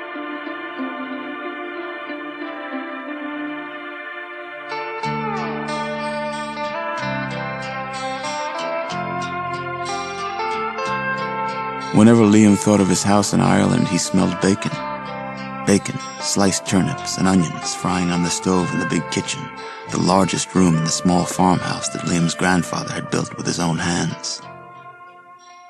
In 1970, Liam was 10, Margaret was 9, and the farm stretched brown and bare, nearly as desolate as his father's blank stare. The luck has run out, Rory O'Connor told his son, all the explanation Liam would get. Unlike the Irishman of the folktales, Liam's father dutifully read and told his son Rory O'Connor was a man of few words. All of the other farmers had moved one by one to live in the towns, to find work, to leave the farms to the big companies that could manage them. But Liam's father had steadfastly refused to move, had continued to live where most of the paved roads ended in dirt, where the stone-cluttered fields rolled unfenced. The luck had turned bad indoors as well as out in the fields. Liam saw it in his father's tear-glistened eyes, heard it in his father's weary sighs. Liam hadn't reacted to his mother's death yet. She had been dead for nearly 6 months, but he hadn't been able to react beyond feeling a dull sadness, an emptiness, a dull ache in the pit of his stomach. If it hadn't been for Margaret, Liam knew he would have sunk into a deep well of despair, knew that his life would be more bare than the potato fields. With her high laugh, her flashing green eyes, her sun-gold hair, Margaret brightened the darkest, coldest days for Liam. They spent every day together, chasing each other through the rocky pastures. Even then, Liam promised her they would always stay together. Even then. Even when Rory made plans to leave the farm, leave their old lives, and all the bad luck behind. Are we really moving to America, Dad? Liam, his voice just changing, reluctant and eager at the same time. Rory glanced up from the side of bacon he was slicing. The onions were already browning in the pan, sizzling and smoking in the gray light from the window. I'm waiting for a letter from your cousin in Illinois. Couldn't we move to Dublin? Not for us, Liam. Rory took a dim view of city life. No place for the fairy people on those hard streets, he once told Liam. Did he really believe in fairy people? Sometimes Liam believed that he did. At night, Rory would make the fairy people come alive in the stories he told. Stories about the fairy people and the elves who lived just beyond the farm, about the leprechaun, the wailing banshee, the fuka or the spirit horse, the merrow, mermaid, and the dullahan who carried his head under his arm. How many of those had lumbered in pursuit of poor Liam in his dreams? The night Liam lost his childhood came a few weeks before his 12th birthday. A warm spring night, the sweet fragrance of clover floating in through the open bedroom window. Liam lay on his stomach, on the worn wool rug, reading a book about space travel by the fading sunlight. A shadow fell over the book. Liam glanced up, expecting to see Margaret. Instead, his father, stern-faced, eyes weary, new creases in his already lined forehead, peered down thoughtfully at him. Liam, come with me. Have I done something wrong? Liam struggled to explain the sternness of his father's expression. He closed the book, climbed to his feet, straightened the pale blue jersey over his jeans, and followed Rory down the stairs and out the back door. Where are we going, Father? No reply. Rory walking quickly, taking long strides across the dirt. Liam struggled to catch up. Are we going to town? Some town. A general store and post office. A filling station. Liam heard voices as they approached the general store, a one-story wood structure on the corner of the only intersection. Excited voices, shouts. He saw 2 black-suited men hurry around the back of the building. As the barn-sized warehouse came into view, Liam saw the police cars, 2 of them parked in a V at the warehouse entrance. A white and red ambulance, red light flashing on its roof, stood to the right of the cruisers. Liam heard shouting, angry cries, a buzz of conversation. His hand on Liam's shoulder, Rory guided them around the boarded side of the warehouse to the back. The police huddled in a tight circle near the warehouse wall. Rory led Liam closer, their shoes sinking in the soft, rain-wet mud. The circle of dark uniforms broke apart, and Liam saw the man on the ground. He gasped. Was the man hurt? Closer, Rory's hand squeezing his shoulder now, holding him tightly, as if determined to keep him from escaping. Closer, close enough to see his first corpse. The man on the ground, his body lay on its side, the head bent backward, the eyes wide open. No, one eye wide open. The other, a bare socket, a black hole in the skull. One arm completely ripped off, still wrapped in its shirt sleeve, lying like a package a few feet away. Liam reached up to his shoulder and grabbed his father's hand. Oh no. But his father pushed him even closer. Liam turned away, buried his face in his father's shirt. Father, why are you showing me this? His voice trembling, muffled against the flannel. He could feel Rory's stomach muscles tighten, feel his whole body go rigid. Rory's voice cold and hard. Because, Liam, you are responsible. Do you believe in fairies? Liam asked Sarah. She giggled and pressed her face against his arm. They had just made love. Now she snuggled close, pressing against his warm skin, wanting to stay near, part of him, still touching, still one. I believe in this. She kissed his cheek, her lips already soft from kissing. Well, this is a story called The Fairy Wife. Across Sarah's bedroom, 2 slender white candles flickered on the dresser, their flames repeated in the oval mirror behind them. Liam always insisted on lighting 2 white candles before they made love, one of his superstitions, she knew, but so romantic. She settled against him, her forehead on his shoulder, one hand trailing lightly, tenderly, possessively, over his chest as he told his story. A young man named Lonnie lived alone on a potato farm in the Rosses long ago. One evening, as he was standing in his doorway gazing up at the stars, which are brighter over Ireland than anywhere else, this is a fact well known to science, Sarah, a beautiful woman appeared, as if by magic. Lonnie's eyes grew wide with excitement, and his heart began to pound at the sight of her. Come in, he invited. I shan't come in today, said she with the coyest of smiles. The next night she appeared at the door again. Come in, he said. I shan't come in today, she repeated with the same coy smile. On the 3rd night the beautiful young woman appeared again, her eyes twinkling brighter than the stars. Come in, Lonnie invited. Very well, she said.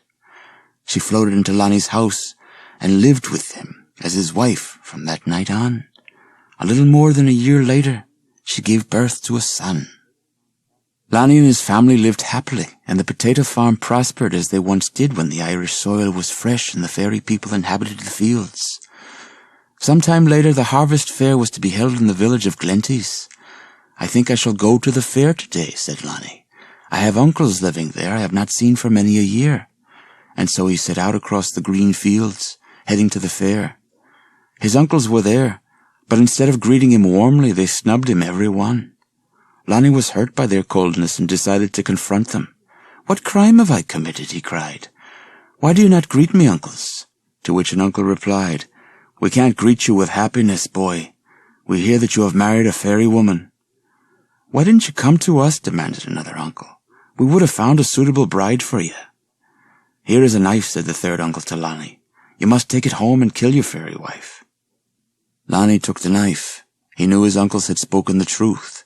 He knew he had done wrong, but he also knew that he could not kill his wife. He tossed the knife into a cornfield and returned home. How was the fair? His wife asked. Very enjoyable, Lonnie replied. And what mood did you find your uncles? Good, Lonnie replied. She gazed at him sternly. You should tell the truth. Did they not give you a knife with which to murder your fairy wife? Yes, they did, Lonnie confessed. And did you not throw it in the cornfields? I did. 'Tis well that you did, she told him, for I have loved you like a true wife. But now I am going to leave you. You can go to your uncle's and let them select a wife for you. She left and took the child with her. And Lonnie did just as she instructed.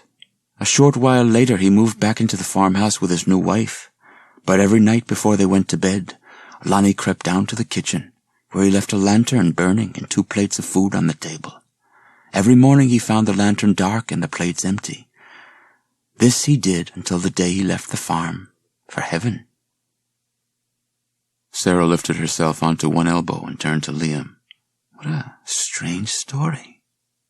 But why did you decide to tell this story tonight? Because I want you to be my wife, Sarah. To me, you are like that beautiful young fairy who appeared in the doorway, Sarah. Oh! The simple, astonished cry escaped her lips before she could stop it. What a beautiful proposal. What a beautiful story. And what a romantic and innocent way of asking her to marry him. So much like Liam. His dark eyes glowed, staring hard into hers. Well, Sarah? Yes, Liam. Of course, yes. Liam interrupted her with a kiss. When shall we have the wedding? I would like it to be as soon as possible. Tomorrow. Tonight. We can have it in the spring, Liam. In June. My mother will come, and my brothers, Sarah said. No, that's too long to wait, he insisted. How about Thanksgiving? Please don't say no. He moved a hand under her chin and tilted her face to his. I'm 10 years older than you, Sarah. I can't afford the patience of youth. I want to enjoy every moment with you. A week later, Sarah tugged the hood of her raincoat over her hair, ducking her head as a cold drizzle became a steady rain. A sharp wind pushed open the coat. She struggled with the large plastic buttons, her shoes thudding softly on the path as she picked up her pace. She shivered. She could still feel Liam's warmth on her skin, his face pressed against her cheek, his body on top of hers. To her right, the green dome of the administration building appeared to float in the dark mists. The trees in the circle danced in the wind, shimmying and shaking a silent, graceful tango. Sarah felt like dancing too. Real love made you feel crazy, she decided. A new feeling for her. I could fly. I really could. The footsteps brought her back to earth. At first she thought she was hearing the patter of rain against the path, but the steady rhythm, the scrape of one shoe and then the other, told her someone was behind her. A blurred figure, running fast, a dark overcoat, head lowered. He caught up to her, breathing hoarsely, his body heaving under the heavy black coat. He reached out for her with both hands, raised his eyes, angry eyes, frantic eyes, almost glowing in the dim light. Chip, Sarah cried, rain pelting her face, her hair. He held onto her shoulders, his eyes locked on hers, accusing eyes, held on as if holding himself up, waiting to catch his breath, and then uttered, Hi, Sarah, almost shyly. Chip, what are you doing here? We have to talk. Let's go somewhere and sit down. No, please, Chip. She reached up with both hands to pull his hands off her shoulders. His right hand slid into focus. She gasped. When did you get that? Her finger grazed the small tattoo on the back of his hand, just an inch long, a tiny black dagger with a drip of blue blood at the tip of the blade. Why did you get a tattoo? After you left, Sarah. I got drunk one night, I guess. I don't know. I was crazy. I didn't know what I was doing. So the tattoo is my fault, Sarah felt a chill. Chip, you shouldn't have come here. I don't want to talk to you. He grabbed her arm. That professor is too old for you, he practically shrieked the words. This book is continued on the next cassette. How do you know about Liam? She demanded through clenched teeth. How long have you been in Freewood? Long enough, suddenly coy, angry and coy at the same time. You're ruining your life, Sarah. You know you belong in New York with me. Have you been calling me late at night, threatening me? Hey, no way. He's lying, she decided. Holding her arm, he pulled his face near. And what was he trying to do? Kiss her? Yes, the blue eyes wide now, trained on her. No! Let go! Her scream appeared to startle him. His head shot back, the eyes shut. His fist came up. The tiny black dagger with its drop of blue blood floated in front of her. How dangerous is Chip, she wondered. How insane. Detective Garrett Montgomery was on the phone long distance with his brother when the report of the third murder came in. The job at the furniture store had been filled, Dwayne Montgomery had reported. It wasn't exactly a tragedy, except that it had been Garrett's one avenue of escape. Escape from the murders, the horrors that shouldn't be happening in a quiet town of young people and staid academic types. Murders he didn't think he could solve, murders that made him feel helpless and weak, and made escape so much more inviting. The investigation was going nowhere. All the hours he'd put in, he and his men, all the thinking, all the questioning and searching and hard work, had all turned up nothing. And now Walter was staring across the desk at him, phone pressed to his round face, gesturing urgently to Garrett with his free hand. Garrett had seen the expression before. He slammed down the receiver, jumped to his feet. Walter? What? Walter, even paler than normal under the fluorescent light. Another one. The next morning, Garrett had the photos spread across his desk. Want to wake up fast, he thought bitterly. No problem. Just line up the snapshots of 3 murder victims on your desk. The third murder was as ugly as the first 2. More devastating to Garrett, maybe because the girl had once been so lovely. She had creamy white skin dotted with pale freckles and frizzed-out auburn hair cascading down her back nearly to her waist. The girl's name was Deborah Brooks.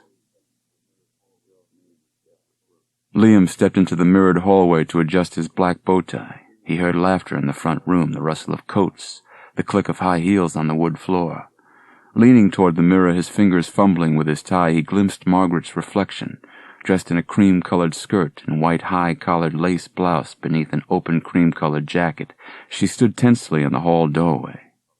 Margaret, you're as nervous as the groom, Liam thought, a smile cracking his face for a second, more like a tick. I feel perfectly calm. He had wanted to keep the wedding small, 4 or 5 people at most, just enough to make it legal, just enough to make it romantic for Sarah. But Sarah had insisted on a real wedding. She had to invite her family, her mother, her brothers and cousins, her high school and college friends. It had been Milton's idea to hold it at his house, and Sarah leapt at the opportunity. Liam glimpsed Margaret in the mirror once again, still by herself, fixing her smile. Don't worry, Margaret, we're almost there, he thought. It's going to be okay, if I can just manage to knot this tie. He gave the bow tie a final inspection, nearly straight. Then he uttered a low gasp as he glimpsed his eyes in the mirror. Blue. His eyes were blue, not brown. No, please, he begged aloud. Please. He blinked once, twice, several times rapidly. Still blue. No, not today, please, he begged. His words were cut off by the fat purple tongue that flung itself from his open mouth. The tongue uncoiled, purple as a jellyfish, forked at the end. Liam staggered back as it flicked at the mirrored wall, at least 3 feet long now, fat as a salami, rutted and splotched. It spewed from his open mouth, battered the mirror wetly. No, please, not today, not now. The tongue waved and curled like an octopus tentacle. Get back, please. Footsteps. He turned to see Milton crossing the living room, coming for him. The heavy purple tongue slid back rapidly, gagging Liam as it retracted. As he gaped in horror, his eyes darkened to brown. Liam, Milton exclaimed. What are you doing in the hallway? You okay? Liam shrugged. He forced a smile. Just wedding day jitters, I guess. It had snowed the day before, less than an inch, but enough to spread a shiny white carpet on the ground and leave the trees sparkling as if covered by diamonds. Sarah walked into the sunlight, dazzled by the brightness, white on white and all gleaming, gleaming. It was all so beautiful, so thrillingly beautiful, it brought a tear to her eye. And when she saw Liam waiting for her, so dark and handsome in his tuxedo, the bow tie slightly crooked, when she saw his hair flutter in the wind, when she saw him smile and reach out a hand to her, she wanted to burst out crying, and cry for happiness, for the sheer sparkling beauty of it all. The minister was a short, bald, round-cheeked man who reminded her of a snowman. All he needed was a corncob pipe and 2 eyes of coal. He carried a Bible in one hand, but didn't open it. His smile never left his face as he talked. The minister finished his part of the ceremony and took a step back, gesturing to Liam. Had he spoken for just a minute? For 10 minutes? 20? Sarah couldn't be sure. But now Liam had turned to her, his breath rising like white smoke. "I now pronounce you man and wife." The words seemed to ring out from nowhere.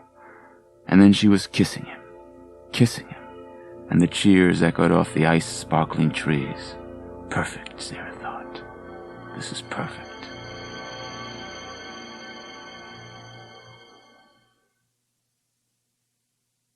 Liam felt so light on top of her. Sarah wrapped her arms around his neck and pressed his hot face against her breast. Such a wonderful lover. She wanted him closer, closer. His lips moved in a whisper, a language she couldn't understand. The candles darted and flicked their lights from side to side as if rocking with them. Exactly 16 white candles. Liam had unpacked them from his bag and spread them carefully around their hotel room. Why 16, she had asked, still giddy, still excited on her wedding day, the ecstatic bride not the least bit fatigued from the long drive through the falling snow to the old hotel. He didn't smile. 16 is a number of power, Sarah. 16 is the 4th power. She followed him to the dresser where he was arranging the silver candlesticks. "Come on, Liam, joke with me. Don't look so serious." He pressed the final candle into its holder and raised his eyes to her. "We must make love until the candles burn down." She kissed his cheek and chuckled. "I'm game if you are." He still didn't smile. His arm slid around her waist. He pulled her to him, kissed her with starving urgency. Then he whispered, his warm breath tingling her ear. "I want a child, Sarah. Right away. I want us to have a child. Do you want one too?" He pressed his cheek against hers until her skin burned against his. His words didn't surprise her. She had been expecting them, thinking about them, waiting for him to say them, thinking about a child for weeks. His child, their child. "Liam, I want what you want." They made love for the first time before they were completely undressed. Uttering low cries, they tore at each other, slamming, thrusting breathlessly with an intensity that surprised Sarah. They had made love many times, Sarah realized, but it had never been this physical. Sarah clung to Liam, moving with him, listening to the low hum and hiss of his musical, murmured words. "Liam, is that Gaelic?" she whispered. "It's so beautiful. What are you chanting, honey?" He didn't seem to hear her. 2 weeks later, Sarah lifted an iceberg lettuce from the market shelf and squeezed it. "I wish this were your head, Liam." "No, I don't. What am I saying? I'm not still angry." She tossed the lettuce into the shopping basket. "So we had a stupid fight this morning. Not even a fight. Few cross words. Big deal. All newlyweds have fights. It's part of getting to know one another." Sarah nibbled her bottom lip. "Married 2 weeks and his superstitions are starting to drive me nuts." But the incident this morning kept troubling at her mind. So what if she climbed out on the left side of the bed? So what if she forgot to say bless you when Margaret sneezed? Shouldn't Liam and I be fighting about something more interesting? Doesn't he have better things to think about than which side of the bed I climb out? Well, she had asked him those very questions this morning, and they only made him sputter and start to fume. Okay, he was more than a little superstitious. He believed all that stuff for some reason, fine, but there is a limit. And Margaret, Sister Margaret, standing there watching them argue with that doleful expression on her face, so silent, trying to blend in with the wallpaper. Margaret was considerate and kind and helpful. But Sarah felt Margaret's eyes on her, sensed her presence in the house, a third figure, another person when it should be just the two of them, having their newlywed arguments, eager to make up after the sharp, angry words. The angry words repeated in Sarah's mind all through her seminar and as she tried to work on her research paper at the library. She rehearsed all the things she'd say to him later, then decided to let it drop. It was no big deal, after all. She decided to make dinner for him. They'd been so busy with classes starting up the moment they returned from their 2-day honeymoon. It had been pizza and Chinese food every night, or rushing out to grab a bite at one of the campus dives. It seemed they hadn't had an evening or a moment to themselves. And it wasn't about to end. The student production of Macbeth tonight, Milton's dinner party to celebrate their marriage tomorrow night. She reached for a bottle of salad dressing, then lowered her hand. No, I'll make my own vinaigrette. I'm making everything from scratch tonight. My first homemade dinner. Not because I feel guilty about this morning, Liam, but because I want to show you that I'm not just a college girl. I'm a real wife. When she got home, she carried her bag straight to the kitchen and started to set it down on the counter when she saw Margaret. Margaret at the stove, stirring a steaming pot. Margaret turned, smiled. "Sarah, hi." Her smile faded when she saw the grocery bag. "What's that?" "Groceries," Sarah replied, feeling her chest tighten. "I got home early," Margaret said, "so I made some nice veal stew for dinner, Liam's favorite."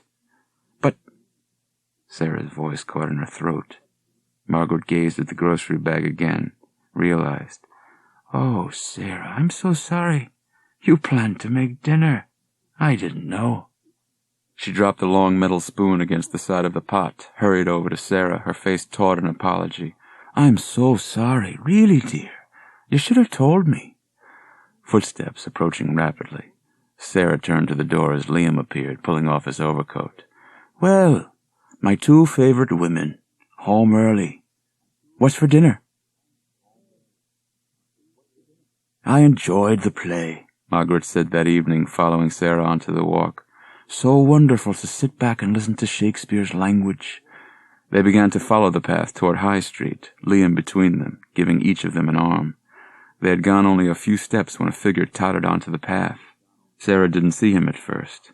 She was leaning past Liam to reply to something Margaret had said. Liam tugged her arm, trying to edge them past the stranger. But the young man sidestepped, refusing to let them pass. Sarah turned and recognized him. "Chip, what are you doing here?" He lurched toward her unsteadily, a strange, out-of-place smile on his face. "Sarah, look at him." He pointed to Liam, his hand moving up and down as if not quite in control. "He's too old for you." "Chip!" She felt Liam tense at her side. He gripped her jacket sleeve. "Sarah? Do you know him?" Disapproval in Liam's voice. "Sarah, I don't want trouble. I came to help you. I came to warn you. You don't know what you're doing. You don't—" "Go away, Chip. You've been drinking," Sarah said through gritted teeth, her voice low and hard. She could feel every muscle in her body tense. "This isn't happening. This can't be happening." Chip's blue eyes caught the light from the low lamppost beside the path. "I know why your professor had to leave Chicago."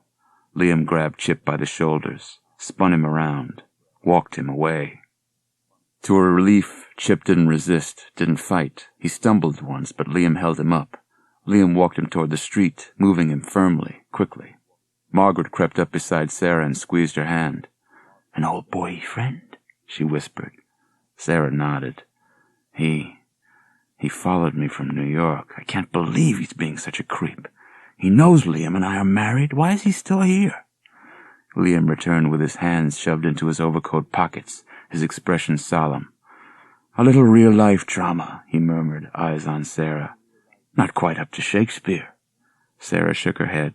"I'm so sorry, really." Liam patted her hand. "Don't worry about it. He was too drunk to do anyone any harm." Once they reached home, Margaret went up to her upstairs apartment. Sarah settled on the couch in the living room. Liam poured out 2 glasses of port and, handing her one, eased down beside her, his free hand sliding around her shoulder. "Ooh, my dear, you're frozen. Drink this. It'll warm you." He lowered his head to kiss her, but she pressed 2 fingers against his lips. What was Chip talking about? Why did you leave Chicago? She had to ask it. Liam's dark eyes seemed to lose their glow. He twisted his mouth, glanced away. I don't want to trouble you with my unhappy past. Liam, if we can confide in each other, her voice trailed off. Liam sighed. There was a woman named Angela. She was my assistant. Actually, she was just a typist. One thing led to another, as they say. Angela was older than you, nearly my age. We had an affair. It lasted nearly 2 years, I guess. It ended badly. Sarah brushed her head tenderly against his shoulder. Did he still care for this Angela, she wondered? I broke it off, Liam continued, turning away. I realized it wasn't going anywhere. I thought she had come to realize the same thing, but I guess I underestimated her. I underestimated the depth of her feeling. She had some kind of breakdown. Oh.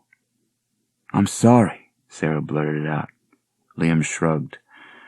She had to be hospitalized, and of course I was overwhelmed with guilt, but then I came to think that the breakdown was a kind of a ploy, a way of holding on, of keeping me there beside her. I didn't want to hurt Angela anymore, but I had no choice. I had to leave. When the offer for more state arrived, I grabbed at it. I left without saying goodbye. He shook his head. I didn't really want to tell you. Sarah pressed her face against his, hugged him. Hey, she pulled back. Do you think that Angela is the one who made those frightening calls to me? Liam rubbed his chin tensely. Perhaps. The poor woman really is terribly disturbed. She's harmless, though. Feeling better. How about you? She teased. Are you perfectly harmless, too? He laughed, his eyes flashed. Not when you're around. He kissed her, tenderly, a long, sweet kiss. When I'm with you, I'm truly dangerous. Liam stepped up to the sink and leaned close to the water-stained mirror. He pulled the pale blue shirt collar out from under the crewneck of his sweater. He heard the urinal flush on the tile wall behind him. Milton, zipping his black suit trousers, lumbered up to the sink beside him. You shouldn't have dressed, Milton teased. He sneered disapprovingly at Liam's sweater. Since it was Spinnaker's, I thought we'd all be casual, Liam explained. You know why I chose this place for your pre-wedding after-wedding dinner, Milton said. This is where you and your bride met. Liam snickered. You're so sentimental, Milton. And you're so lucky, Milton's reply. Milton leaned over the sink and began to wash his enormous hands. May I use that soap? Liam asked. Milton finished lathering his hands and handed the pale green soap bar to Liam. Liam absently began to rub it in his palms. Oh! The soap dropped into the sink. Liam scowled at himself in the mirror. Damn! Oh, damn! Liam, what's wrong? Liam shook his head fretfully. Soap must never be passed from hand to hand. Milton laughed. You and your superstitions, you scared me. I thought you were really upset about something. Milton dried his hands and made his way out of the men's room. Liam heard the door close behind him. He stared down at the pale green bar of soap. Then he opened his mouth wide, as far as it would open, and let out a long, painful howl. His hands shot up and he tore at his hair, tore wildly, frantically, pounding the sides of his head, pounding, ripping hair, beating himself, slapping himself, his eyes shut, head raised as the howl burst from deep inside him. The fat purple tongue uncoiled from his mouth. It made a wet splat as it slapped the mirror. Liam's soapy hands shot out. He grabbed the writhing tongue with both hands, shoved it back down into his throat, and clamped his teeth shut over it. A few moments later, his dark hair carefully combed, his hands in his pockets, he shambled casually to the table. Sarah caught his eye, and he flashed her a happy smile. Chip's breath fogged the window glass. He rubbed it clear with a gloved hand and peered into Spinnaker's. Sarah's table was at the back, but he could see her face clearly, could see her radiant smile, see her clutch the professor's sweater sleeve, toss back her head and laugh. Liam, he whispered the name with disgust. Why am I out here in the cold, Sarah? You know you belong to me. He saw her raise her eyes to Liam, saw her cheeks flush, saw the admiring, fawning smile. "You're not staying with him, Sarah. No way you're staying with that phony. You will leave him and return to me when I tell you what I know, what I found out about your brilliant professor." He turned away from the window. He needed to warm himself, to calm himself before his big moment. Plenty of time to step back to the bar across the street, he decided. It had a red neon beer pitcher in the window. Not Chip's kind of place, not the kind of bar he frequented on 3rd Avenue back in New York, but the phony atmosphere couldn't harm the scotch. He pushed through the swinging doors and moved across the dimly lit front room. The young woman bartender eyed him familiarly. "Red Label? Neat?" He chuckled. "You're a mind reader?" She twisted her mouth. "You just left here 15 minutes ago." He nodded. "Oh, seemed like much longer." She poured the glass half full. "Better fill it," he said. The first drink burned. The second warmed him. He tossed a 20, then another, onto the bar. Into the night again. A shock of cold, wind in his face. Across the street to peer into the restaurant window. Empty. No one sitting there. 2 white-aproned busboys cleaning up. No! But he could catch up with them. He could still ruin their night. He pushed himself away from the window with both hands, turned and lurched unsteadily to the corner, the cold of the window glass remaining on his hands. My gloves. What did I do with my gloves? He was still thinking about the gloves when he felt the first stab of pain in his shoulder. The shoulder felt cold before the pain made him shout. Warm blood. His warm blood hissed as it bubbled against the cold air. He swayed and no longer felt the cold or the pain.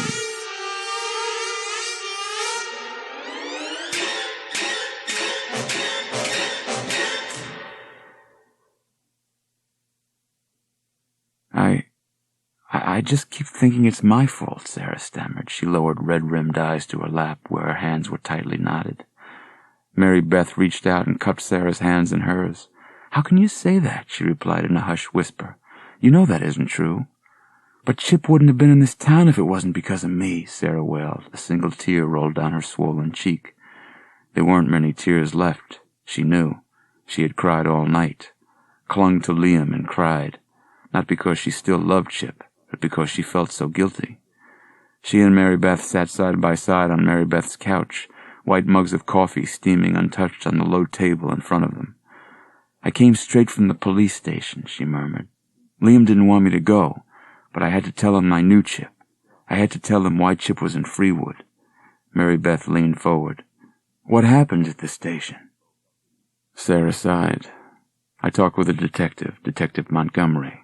Black with a very soft voice. He was very nice. He wanted to know when I saw Chip last and if I knew anyone who might want to kill him. Some other questions. She shifted her weight on the couch. He said the local police were being taken off the case. The FBI or someone was coming in. He said he wasn't up to finding a serial killer. Sarah's voice trailed off. Sarah, have some coffee. You've got to stop thinking about it. Somehow you've got to distract your mind. You've got to... But how? I mean, I know someone who was murdered. Brutally murdered. And... Oh my God. Sarah's hands flew up to her pale cheeks. Sarah, what? Mary Beth demanded. I knew 2 of them, Sarah exclaimed. Chip and that graduate instructor, Deborah Brooks. I met her at a restaurant just before she was killed. Oh my God, Mary Beth. How can I know 2 people who were murdered? Garrett pressed Professor O'Connor's doorbell again and stared up at the darkening sky. Storm coming, he saw. Was it cold enough to snow? Only 9 o'clock and he'd already done 20 houses. At least I'm out of the station house, Garrett thought. That's why he was so happy the FBI guys had assigned him to the house-to-house detail. At least I'm out here, getting some fresh air and exercise. He heard a lock being turned. The front door started to open. A dark-haired man somewhere between 30 and 40, academic-looking in a brown sweater vest over a white shirt, peered out at him. Garrett caught the surprise in his eyes. Good morning, officer. Can I help you? A slight foreign lilt. Professor O'Connor. Yes?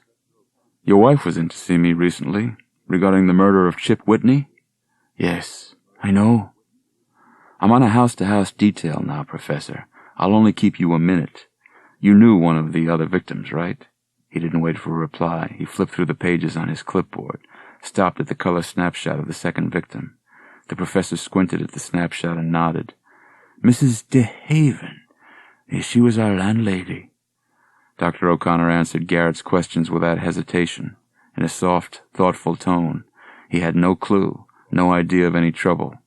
Garrett turned to the photo of the first victim, Charlotte Wilson. Dr. O'Connor, did you know this young woman? Professor O'Connor squinted down at the photo. He swallowed. Well, actually... Yes? I met her briefly. That's the young woman who was supposed to be my secretary. But it was when I had just arrived in town. My sister and I were so occupied with moving in and getting settled here, I barely had time to go into my office. I think I spoke only once or twice to the poor girl. And then, when she was murdered... Garrett felt the muscles on the back of his neck tighten. So you knew Charlotte Wilson? You knew all three victims? Dr. O'Connor's cheeks reddened. Well, yes, but I didn't know any of them well. Garrett felt his heart begin to race. Something going on here. Something fishy. Just coincidence? But we're 3 out of 3. Let's go for 4. Dr. O'Connor shivered. You'll have to forgive me, he glanced at his watch, but I'm already late for my lecture. My class... Here is the 4th victim, Garrett interrupted, raising the photo of Deborah Brooks, the graduate instructor. The professor lowered his eyes to the photo, appeared to study it. He shook his head. No, sorry. I don't know that one. I've never seen her. Garrett felt a stab of disappointment. Are you sure, Professor? Her name... Before Garrett could finish, Sarah poked her head out the door. She glimpsed Garrett, then lowered her eyes to the photograph. Deborah, she exclaimed. Liam, it's Deborah. Oh, yes. Circles of bright scarlet burned on Professor O'Connor's cheeks. I did know her. 4 for 4, Garrett thought. Sarah followed Margaret into the house. She sighed, happy to be home. What a horrible day. She heard Liam close the front door behind them. He moved past Sarah, his expression grim, weary, his eyes pouched, and tossed his overcoat over the back of the couch. I will second that, Sarah. He stretched his arms over his head.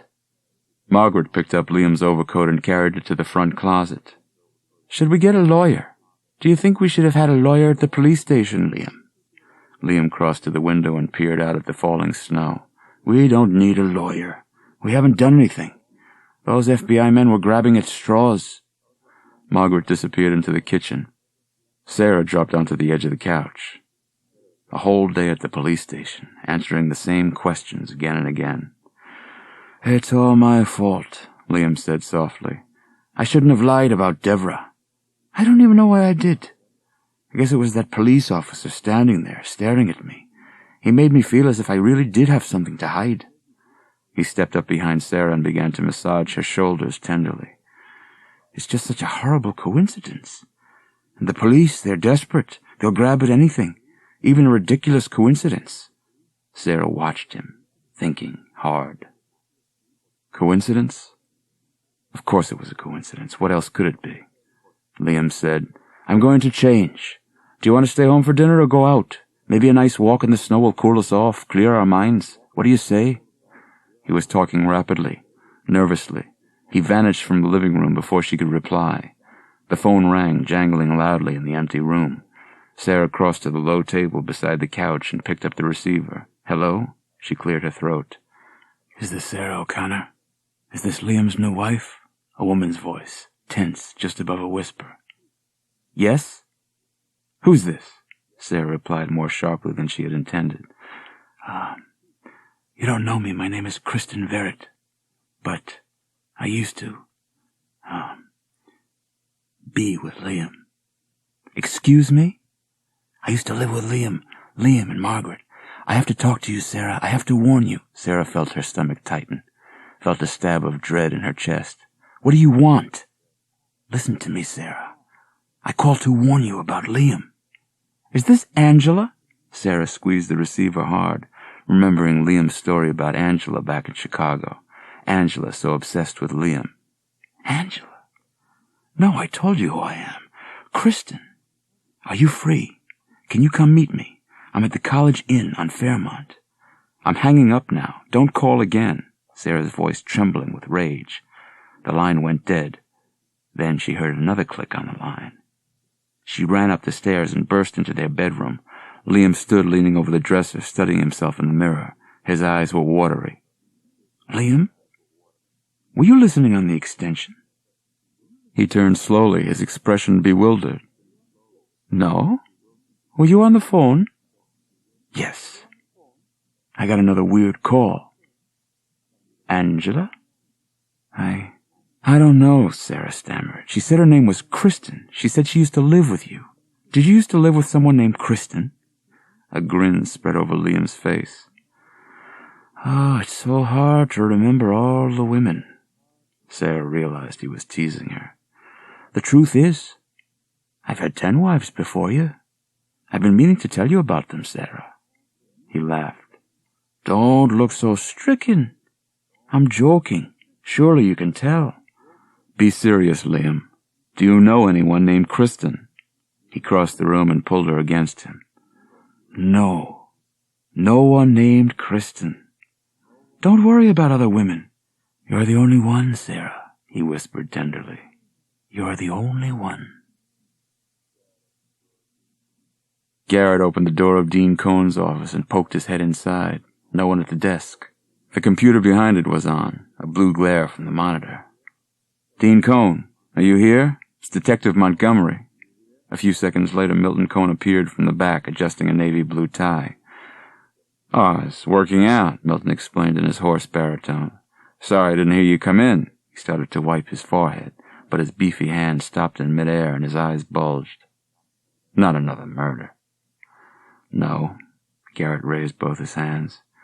As I explained in my phone message, I just need to ask you a few questions. Milton let out a long whoosh of air.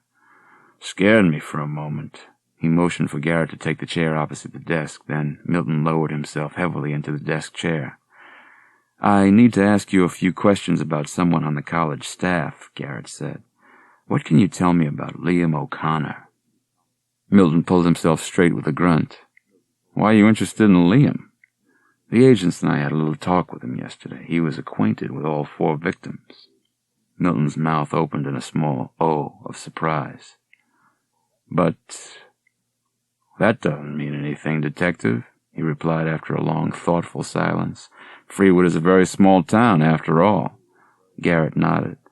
I'm just grabbing at straws, Dean Cohn. Think hard. Is there anything you could tell me about Professor O'Connor that might... I can tell you only good things about him, Milton interrupted. Only good things. I can't believe you're even asking me about him. Liam is a world-renowned scholar. His books have been published all over the world. He's not a... Garrett raised a hand again. I know. As I said, I'm desperate. I just thought you might... There's nothing I can tell you about Liam, the dean growled. His record, his references, his reputation, all are impeccable. The administration in Chicago was so sorry to see him go, they made him promise that... Chicago? Garrett scribbled on his pad. He came here from Chicago? And, why did he leave the university there? I'm not really sure, Milton sputtered. Really, Detective Montgomery, I assure you... Garrett climbed to his feet. You're right, sir. I apologize. I'm wasting your time. You've been very good to see me. I hope you have some better leads than chasing after Professor O'Connor, Milton said, shaking his head. I wish I did, Garrett muttered under his breath. He thanked the dean again, then quickly exited the office. Milton hunched over the desk, head propped in his hands, thinking hard. The police, the FBI, they obviously don't have a clue, he told himself. 4 murders, 4 brutal murders, and they're running around in circles asking questions about a man who spends all his time reading about leprechauns and elves. Liam has been in town such a short time. He moved here about 4 months ago. Such a short time to become acquainted with all 4 victims. All 4. Milton glanced at the desk clock. a little after 5:30. That meant it was only 4:30 in Chicago. I wonder if Jimmy Pickney is still in his office. Jimmy might get a laugh at the local cop suspecting Liam of murder. Liam spent 4 years in Jimmy's department. At least 4 years. I've been meaning to call Jimmy anyway, find out how his son's operation went.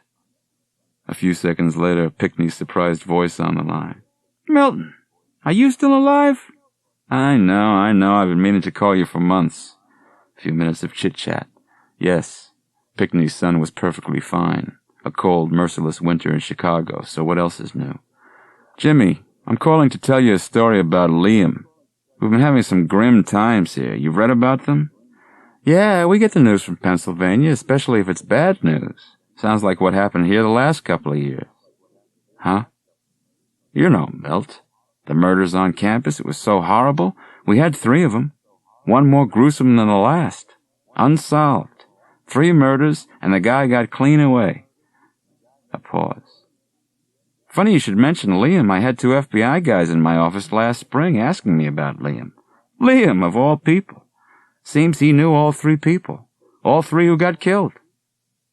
Milton gripped the phone receiver so hard his hand ached. Numbers roared through his brain. 3,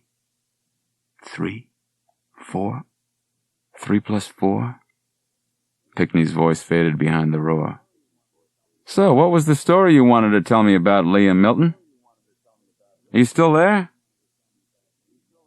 Milton frantically paced the small office, hands behind his back. It was impossible. But 7 out of 7. An impossible coincidence. He knew them all. Liam knew them all. One thing I have to do, Milton decided, reaching for the phone. I have to warn Sarah. Sarah closed the front door behind her and ran to answer the phone. "Anybody home?" Why didn't someone pick up the phone? She had heard it ringing and ringing from the outside as she fumbled with her keys. Breathing hard, she picked up the receiver. "Hello? Hello, Mrs. O'Connor. I'm sorry to bother you, but this is Kathy in Professor O'Connor's office." "Oh, hi, Kathy." Sarah let out a silent sigh of relief. "What's wrong? Is my husband there?" No, he left early, but he asked me to confirm his flight to Dallas. I forgot all about it. I need the flight numbers. Can you find the tickets for me, if it isn't too much trouble?" Flight to Dallas. Sarah had forgotten about Liam's speaking engagement next week. No problem, Kathy," Sarah said. "It's probably on his desk. Just hold on." She let the phone receiver dangle to the floor and trotted into the living room to Liam's desk. She clicked on the tensor light. "I'll bet he has a file somewhere called Travel." She pulled open the drawer and spotted a rectangular white box, a stationery box. Did he keep travel papers and things inside it? She pulled the box out of the drawer and lifted the top. Photographs, snapshots, old school photos. "I don't have time to look at these. I shouldn't be looking at them," Sarah scolded herself. A snapshot caught her eye. A dark-haired young woman in a revealing black bikini. Sarah turned the snapshot over. Handwriting on the back, smudged by time. She squinted to read the faded words. Love. Kristen. "Liam?" Smiling, he strode into the room, his overcoat open, carrying a bouquet of red roses wrapped in tissue paper in one hand, a yellow plastic shopping bag in the other. Sarah just hung up the phone. Kathy would have to wait for Liam to find the ticket. Sarah still clutched the snapshot of Kristen in one hand. Liam thrust the roses into her arms. She pulled back. "Liam, I have to ask you something." He raised the plastic shopping bag. "I brought dinner. I left early and stopped at Szechuan Garden." He inhaled deeply. Doesn't that smell delicious? Got 2 orders of the vegetable dumplings, your favorites." He moved closer to kiss her. "Let's have a romantic evening, Sarah." She could feel her heart start to race. His smile always had that effect on her, but she held the photograph in her hand. She set the flowers down and raised the snapshot. "Liam, I found this," she stammered. "I was looking for your plane ticket, and I thought it might be in the box, but instead I found this photo." He took the snapshot from her hand and brought it close to his face, examining it carefully. "Who is this?" "It's Kristen." Sarah choked out. "The woman who called me yesterday. You told me you didn't know anyone named Kristen." "I've never seen her before. Where did you find it?" She turned and led him back to the desk. "There," she pointed. He picked up the box and shuffled rapidly through the photographs. After a few seconds, he replaced the box on the desktop, raised his eyes to her. "Those are Margaret's old photos." "They are." Sarah's voice came out high and shrill. Was he telling the truth? Was he? He glanced at the photo of Kristen once again, then dropped it into the open box. "The movers must have put this box in the wrong desk. I don't know this Kristen. She doesn't look familiar at all. Must have been a friend of Margaret's. We can ask her later." Sarah swallowed hard. "Oh, Liam, I'm so sorry. When I saw the photo, He covered her mouth with his. He kissed her lightly, then with real feeling. When he pulled back, he was grinning. "I do love having a jealous wife." "No, it was wrong," Sarah stammered. "I shouldn't have jumped to conclusions. I especially adore having a wife who can become jealous of a faded old photograph," Liam continued, holding her snugly in his arms. "I'm a very lucky man, Sarah. A very lucky man." After dinner, Liam led her up the stairs to their bedroom. "A special night," he whispered softly. His warm breath tickled her ear, gave her chills. His hand slid under her sweater as he kissed her softly, so softly.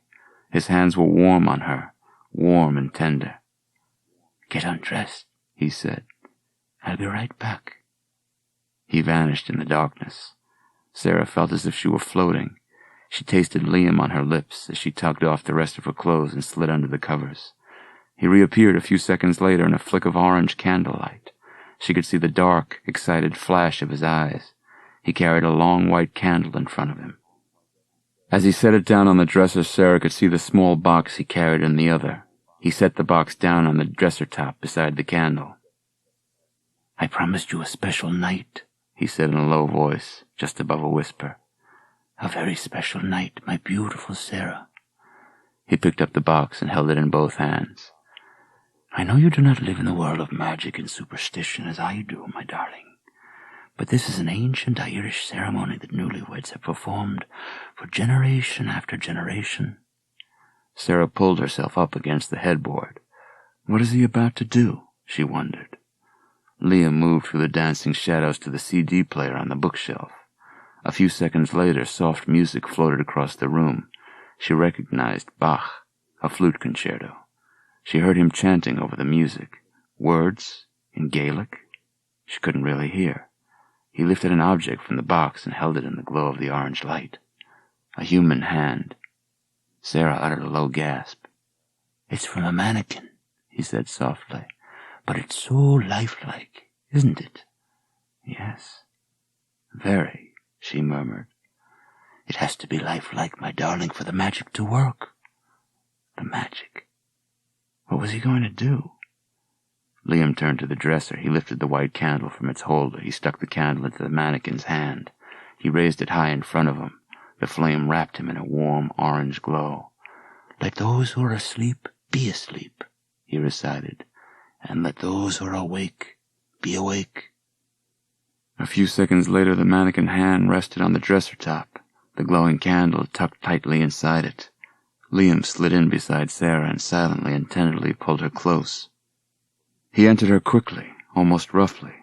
She gasped, shut her eyes, raised her body to meet him. They made love more passionately than they ever had. The candle had burned low, rivulets of white wax flowing over the wooden hand when Liam finally exploded inside her with a cry of joy.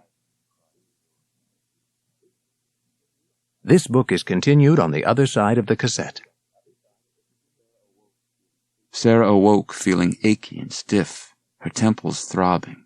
She squinted into the bright yellow sunlight flooding in through the window and reached for Liam. To her surprise, he wasn't there. She pulled herself up, shutting her eyes, massaging her temples. Her legs felt weak, perhaps from the love-making. Then she glimpsed the bed-table clock. Nearly 10. She had overslept. Her seminar was at 11. She had planned to be at the library when it opened to do some research.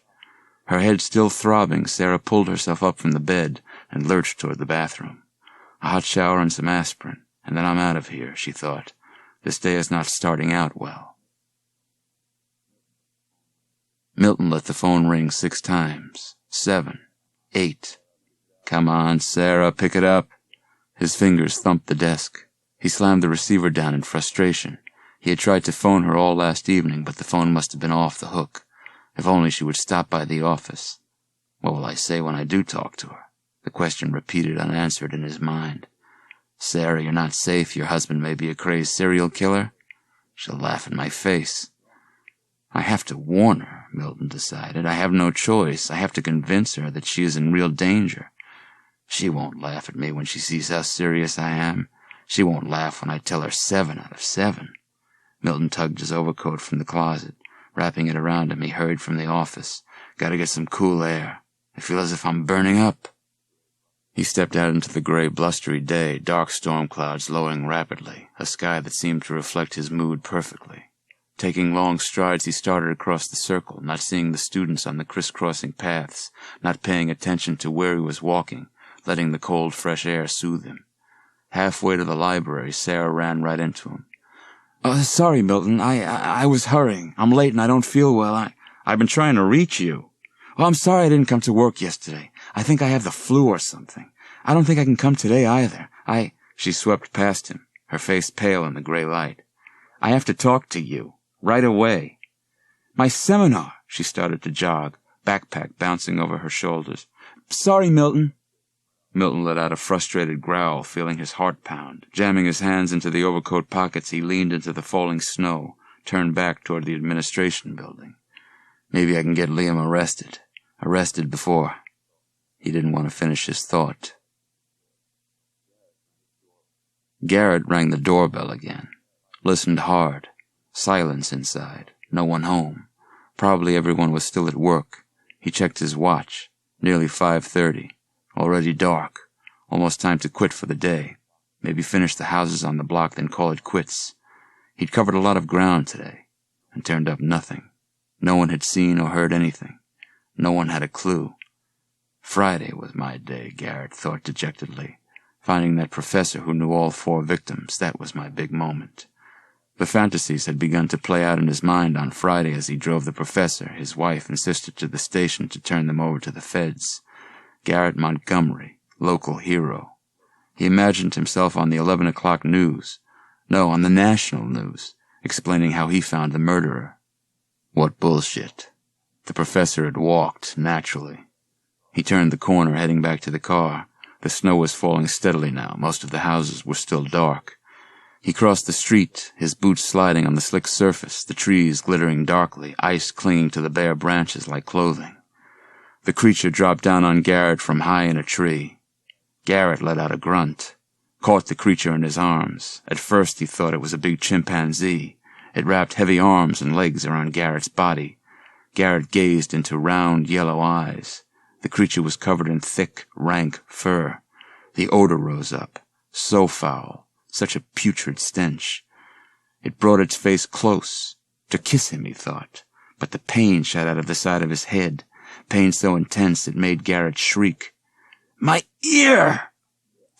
It bit off my ear! The creature spat the flat brown ear into the air like a potato chip, then caught it in a furry paw and stuffed the ear into its mouth, chewing noisily, teeth bared, its heavy black lips pulled back in a gleeful grin. No! Garrett howled in pain. He swung his fist, a wild, frantic swing, more reflex than plan, swung it hard at the creature's grinning face. The mouth gaped open just as Garrett swung. Garrett's fist plunged inside, deep inside, down the creature's wide throat. The monster's yellow eyes bulged. It let out a startled gulp, thrashed its rank, fur-covered arms above its head, tossed back its head, trying to free itself from the intruding hand. Garrett's fist plunged deeper, grabbed something soft and spongy, deep beyond the monster's throat. The creature made a hoarse, retching sound, jerked its head back, retched again. Garrett gripped the hot, spongy organ inside the creature's belly, then jerked back with all his strength. A shrill howl escaped the monster as Garrett ripped out a pink sausage-shaped organ covered in thick, shiny mucus. With an angry cry, he heaved the creature's organ across the street. The creature whimpered, slumped to the snow, a pile of dark fur, legs slithering away, carrying it into a dark hedge, whimpering, whistling as it scrabbled low, defeated. Garrett heard it retching and whimpering. Garrett dropped to his knees, surprised by how much blood can pour from an open head, surprised by how weak he suddenly felt. So weak he couldn't raise his hands from the blood-stained snow. Surprised, so surprised, surprised by how well he could still hear his own terrified cries.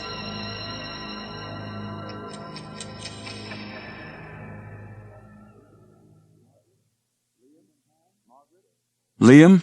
Margaret? Anyone home?" Sarah called. Silence. She made her way through the dark house, clicking on lights. She had stayed in the library longer than she had planned. When she had emerged, the sky was evening black. Sarah filled the kettle and lowered it to the stove. Then she hurried upstairs to change. She found the room in disarray, just as she had left it that morning. Her nightdress sprawled over the chair, hairbrush on the floor beside the dresser. She moved to her dresser, leaned against the dresser top, and bent to pick up the hairbrush. Her hand bumped against something soft. She turned and saw the mannequin hand, a coating of white candle wax over the thumb and curled fingers. She couldn't help but smile, remembering the night before. She picked up the hand, not wooden as she imagined, hard, but sort of leathery. She turned it, pulled open the stiff fingers to investigate the palm, then turned it over again, to the back. And as the thin sheet of candle wax broke away, she saw the tattoo. A small black dagger with a tiny drop of blue blood at the blade tip. The hand fell to the dresser, the fingers spreading slowly. Chip's hand. Chip's hand. Chip's hand. How long did she stare down at it, at the leathery fingers spread over her dresser top? How long? Till the dagger darkened behind a curtain of teardrops. She spun away from the dresser, forced herself to breathe, forced herself to take a step, then another. Mary Beth. I need Mary Beth. She found herself in the living room, wiped tears from her eyes with both hands. She scribbled a note. Have dinner without me. I'll be home very late. When Mary Beth opened the door, her green eyes narrowed in surprise. Sarah? I've got to talk. Whoa! Catch your breath. What's wrong? Sarah followed Mary Beth into the apartment. She glimpsed the bedroom through the open door, spotted a suitcase open on the bed. Are you going somewhere? Voice still breathless. I have to go home. My dad fell down or something. He broke his leg. Mom's hysterical. She took Sarah's wet coat, set it down on the bench. So, what's wrong? Mary Beth dropped beside Sarah on the couch. Sarah took a deep breath. It's about Liam. She struggled to tell her friend about the ceremony the night before, how romantic Liam had been, how tender and caring. She told her about the box, the candle, and then the hand. Huh? He put the candle in the hand? Mary Beth asked. And then the horrible part. The horrible truth burst out of her. It was Chip's hand. Of course, Mary Beth didn't believe her at first. There has to be a logical explanation for this, Sarah. Just because it had the same tattoo doesn't mean anything. Someone could have painted it on the mannequin hand as a joke. Sarah uttered a choked sob. It wasn't a mannequin hand, it was skin. Mary Beth placed both hands firmly on Sarah's shoulders. You're shaking all over. Sarah sat up sharply. That woman. She tried to warn me. What woman? Kristen, she called me. She said she was with Liam before me. She said I was in danger. Of course I didn't believe her. Mary Beth slumped back on the couch. You're starting to scare me. Well, I am scared, Sarah shot back. Maybe that woman is still around, Mary Beth said. Did she leave a number? If you talk to her, maybe she could clear everything up. Talk to her. You mean, call her? We could go see her together, Mary Beth offered. Sarah said. She said she was staying at the College Inn. You know, the big old place on Fairmont. The College Inn, are you sure? Yeah, that's what she said. Why? Well, you know, with all the excitement over there. Mary Beth crossed the room to the phone. Let's call. What did you say her name was? Kristen Verrett. Sarah expected Mary Beth to start dialing, but she stared back at her, shock on her face. What's wrong, Mary Beth? Sarah, didn't you hear the radio? That's the woman who was murdered this morning at the College Inn. Sarah shut her eyes against a sharp stab of pain. You didn't lie to me, did you, Liam? You didn't lie. It isn't all lies, is it? His face hovered in her mind, his smile, the warm brown eyes, so loving, so adoring. No. Mary Beth placed a hand gently on Sarah's trembling shoulder. We have to call the police. We have to tell them about the phone call. I don't feel well. Sarah lurched to her feet. Should I cancel my flight? Mary Beth asked. Sarah squeezed her friend's hand. No, don't miss your flight. I'm going home. Home? Sarah, no. Let me call the police for you. Sarah shook her head vehemently and moved to pick up her coat. No. I have to get home. But what if Liam... Mary Beth didn't want to finish her thought. I have to give him a chance to explain, Sarah told her. I have to give him a chance to explain about everything. Sarah walked home in a wind-blown snow, her face raw by the time her house came into view. The light over the stoop made the falling snow sparkle as it fell. She couldn't see any other lights on in the house. Weird, she thought. Liam should be home by now. Shielding her eyes against the snow with one hand, she gazed up to the windows of Margaret's rooms at the top of the house. Her windows were dark, too. Liam? Margaret? Anyone home? She called when she entered. The upstairs hall light appeared to be the only light in the house. Pulling off her soaked gloves, trying to massage the stiffness from her frozen fingers, Sarah stared up to the top of the stairs. Was Liam up there? Did he go to bed so early? Did he go to bed and turn off all the lights downstairs? Or had Sarah left the hall light on earlier? Hey! Anyone here? Her throat tight from the cold, her voice soft, almost feathery. Silence. Her coat still on, she grabbed the wooden banister and started to pull herself up the stairs. Her heart pounded as she reached the top. Liam, please be here. The bedroom door was closed. She grabbed the glass knob, twisted it, and pushed the door open. Light from the hall spilled into the dark room. The room smelled steamy, sweaty. She stepped inside, saw Liam in bed, on his back. Arm around someone else. Another figure. Another person in bed. Face hidden in shadow. Liam sat up quickly, blinking in surprise. His arm slid away from the other person, who stirred and sat up. A woman. Liam, in bed with a woman. The woman moved. Her face slid into the light. Margaret. Liam, in bed with Margaret. Sarah felt a wave of revulsion wash up from her stomach. She knew she had to move. She had to get away from them. So why was she standing there? Why did her feet feel nailed to the floor? Sarah, listen. Liam started to his feet, reaching out both arms to her. Liam! How could you? Sarah uttered in a hysterical shriek. Liam stood up. She could see his body glistening with sweat in the wash of yellow light from the hall. They had made love. Margaret and Liam. Liam and his sister. They fucked each other. Sarah blinked several times as if trying to blink away the whole scene, to blink them both away. Then she threw herself forward, just to move, just to get her legs working again. Threw herself into the room. Sarah, wait! Liam cried, bare feet thudding over the floorboards toward her. Wait! No! Another hoarse wail from Sarah, and then she picked the hand up from the dresser top, Chip's hand. She picked it up and with another cry heaved it at the dresser mirror. It crashed against the mirror glass. "Not the mirror! No!"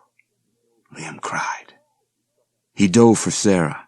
She struck out both hands, hit him hard in the chest. He uttered a pained gasp, groped for her again. She ducked away, grabbed the bedpost and propelled herself to the door. "Sarah, wait!" Down the stairs 2 at a time, breathing hard, ignoring the pain in her side. "I'm coming after you, Sarah." The last word she heard before she pulled open the door and burst outside, left the front door wide open and flew down the icy concrete steps to the sidewalk, and kept running. Sarah ran through the campus, empty and dark, the bare trees shivering in their snowy white coats. Mary Beth's apartment building loomed across the street, the long awning at the entrance covered in snow. A man in a gray uniform and cap had his back to the street as he tossed salt from a bucket onto the walk. Sarah darted past him unseen. She rang Mary Beth's bell 6 times. Then she pounded the door. Pounded hard with her numb hands until she remembered that Mary Beth was gone. Mary Beth was at the airport. Sarah turned her back to the door. She slumped against it with a weary sigh. Now what do I do? Where do I go? Back into the snowy night. The orphan. Homeless now. I've got to think clearly, make a plan. She jammed her hands into her coat pockets and pressed her arms into her sides, trying to warm herself. Her boots slid in a deep pile of gray slush. She grabbed the side of an open phone kiosk to keep from falling. She held onto the kiosk, staring at the bell engraved in the side, and knew that she had to call Liam. I have to get my stuff, she decided, suddenly seeing clearly. I have to get my purse, my money. I have to pack some clothes. Liam has to let me come home and get some things. He cannot leave me wandering all night in the snow. Oh, God, Liam. Can I talk to him? Yes, I can be very businesslike. She started to rehearse what she would say when he picked up the phone. It all seemed so clear now. No discussions with him. Allow him no explanations. Just pick up the necessities and get out. She squeezed a quarter tightly in her hand, her only quarter. Her hand shook as she pushed the coin into the slot. She punched in the number carefully, slowly. No wrong numbers, not now. I only have 1 quarter. She heard 1 ring, 2, 3 rings, 4. Pick it up, Liam. I don't want to talk to you, but pick it up. 5 rings, 6, 7. He isn't home. She stood listening to the steady ring, unable to react. He isn't home. And Margaret isn't home. And his words came back, the threat he shouted as she fled out of the front door. I'm coming after you. Yes, he and Margaret are out looking for me. They are chasing after me, and I can slip home and pick up my belongings undisturbed. How long did she have? How long before Liam gave up and went back to the house? She took a deep breath and started to run. When she reached the house, her hand was shaking so hard, she needed to use both hands to steady the key, both hands to slide it into the lock. She turned the key, took a deep breath, pushed open the door, and stepped into the hot, heavy darkness of the house. Floorboards groaned under her light step. Anybody home? Whispered up the stairway. She listened, heard the refrigerator click on in the kitchen, heard her own shallow breaths. She grabbed the banister and started to pull herself up the stairs, her eyes raised to the dark landing. As her hand finally released the wooden railing, she felt a wave of nausea roll up from her stomach. I don't want to think. Liam and Margaret. I have to go back in that bedroom. Liam and Margaret. Were they laughing at me the whole time? Were they fucking each other every time I left the house? Too late for questions now. She would probably never know the answers. She no longer wanted to know the answers. She pushed open the bedroom door. She took a deep breath and held it. A bed-table lamp provided the only light. The light washed over the bed, the wine-colored wool blanket tossed to the foot. The bottom sheet wrinkled, still wrinkled by their bodies, Liam and Margaret. She clapped her hands over her mouth, trying to hold back the vomit till she reached the toilet bowl, and heard the steady drip, drip, drip behind her. She turned to the tub, saw the dark stain running down the open shower curtain, and then she forgot about her nausea and started to scream. The bright red blood dripped in a steady rhythm from Margaret's nose and mouth. Margaret stared down at Sarah, wide-eyed, an expression of surprise on her face, her head tilted against her bare shoulder, stared down at Sarah, stared down because she was hanging on the tiled wall. Smeared with thick blood, the shower nozzle jutted out through her chest. The skin ripped and flapped, blood rolling down her sagging breasts and belly. She had been hung up there. Liam killed Margaret. He killed his own sister. And now he's out looking for me. I've got to call the police. But not from here. No time. No time at all. Then go, Sarah. Go. No time to pack. Just run, Sarah.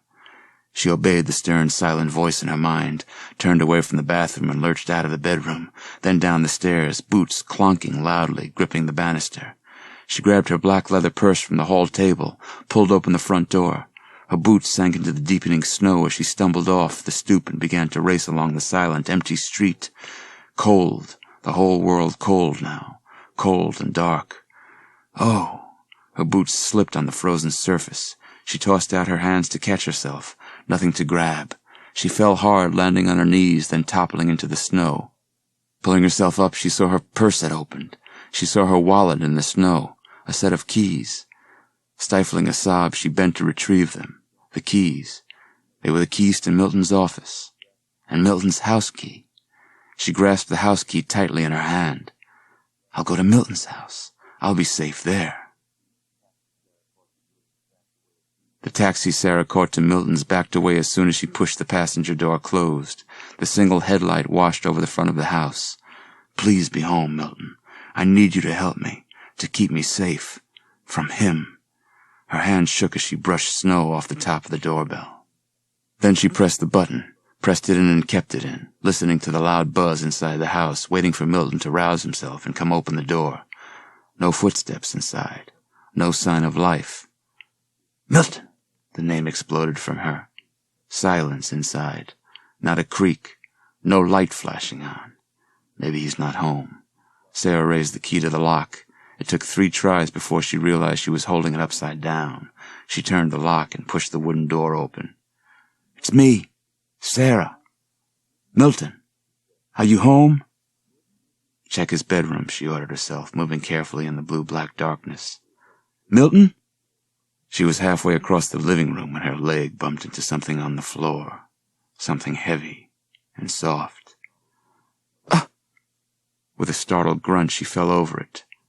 The big object gave way beneath her. Not an ottoman. Too soft to be an ottoman. The object moved under her weight. She felt warm liquid sticky on her hands. Oh, God. She didn't have to see it to know what it was.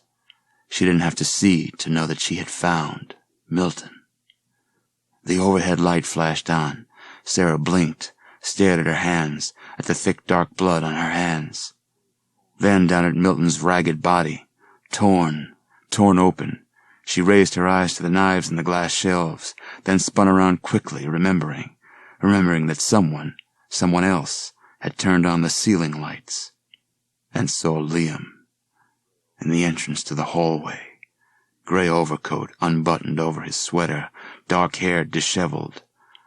Liam, glaring at her so cruelly, features set in a hard stare she had never seen on that face she thought she knew.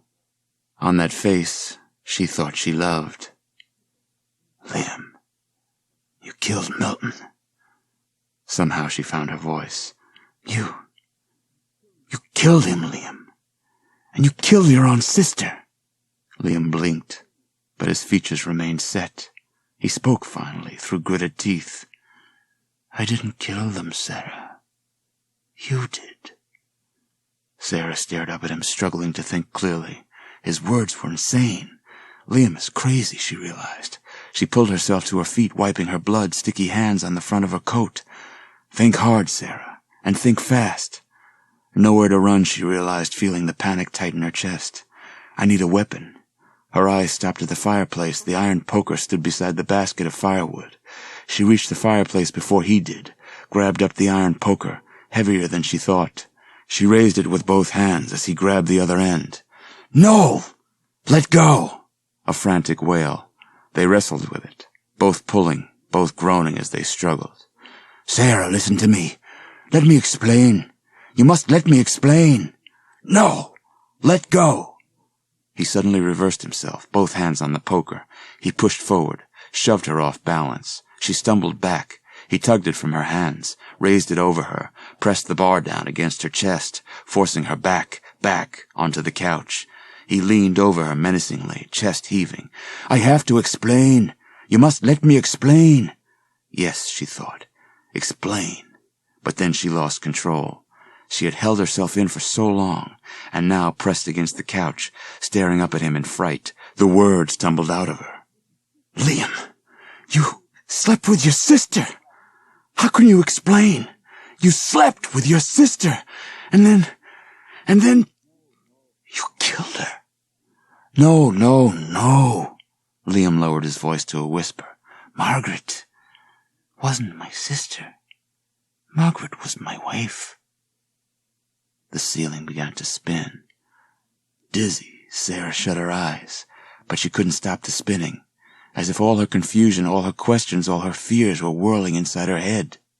When she opened her eyes, he had lifted the fireplace poker and had taken a step back. "Are you going to let me explain?" he demanded softly. Yes. What choice did she have? He dropped the poker to the floor. "Margaret was my love, my life." His voice trembled as he spoke the words. "It was always Margaret and me. Since we were 4 years old, we were neighbors. We weren't brother and sister. Her family lived on the next farm, a farm as barren and despair-ridden as me father's.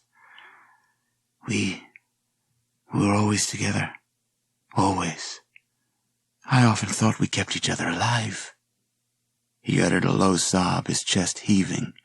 Sarah watched him take a deep breath and hold it. "We left Ireland together. We ran away from my father. We ran away from the bad luck. At least we thought we did. We were married here as soon as we were old enough." Liam's eyes sought hers. "Do you remember the tale I told you on the night I proposed?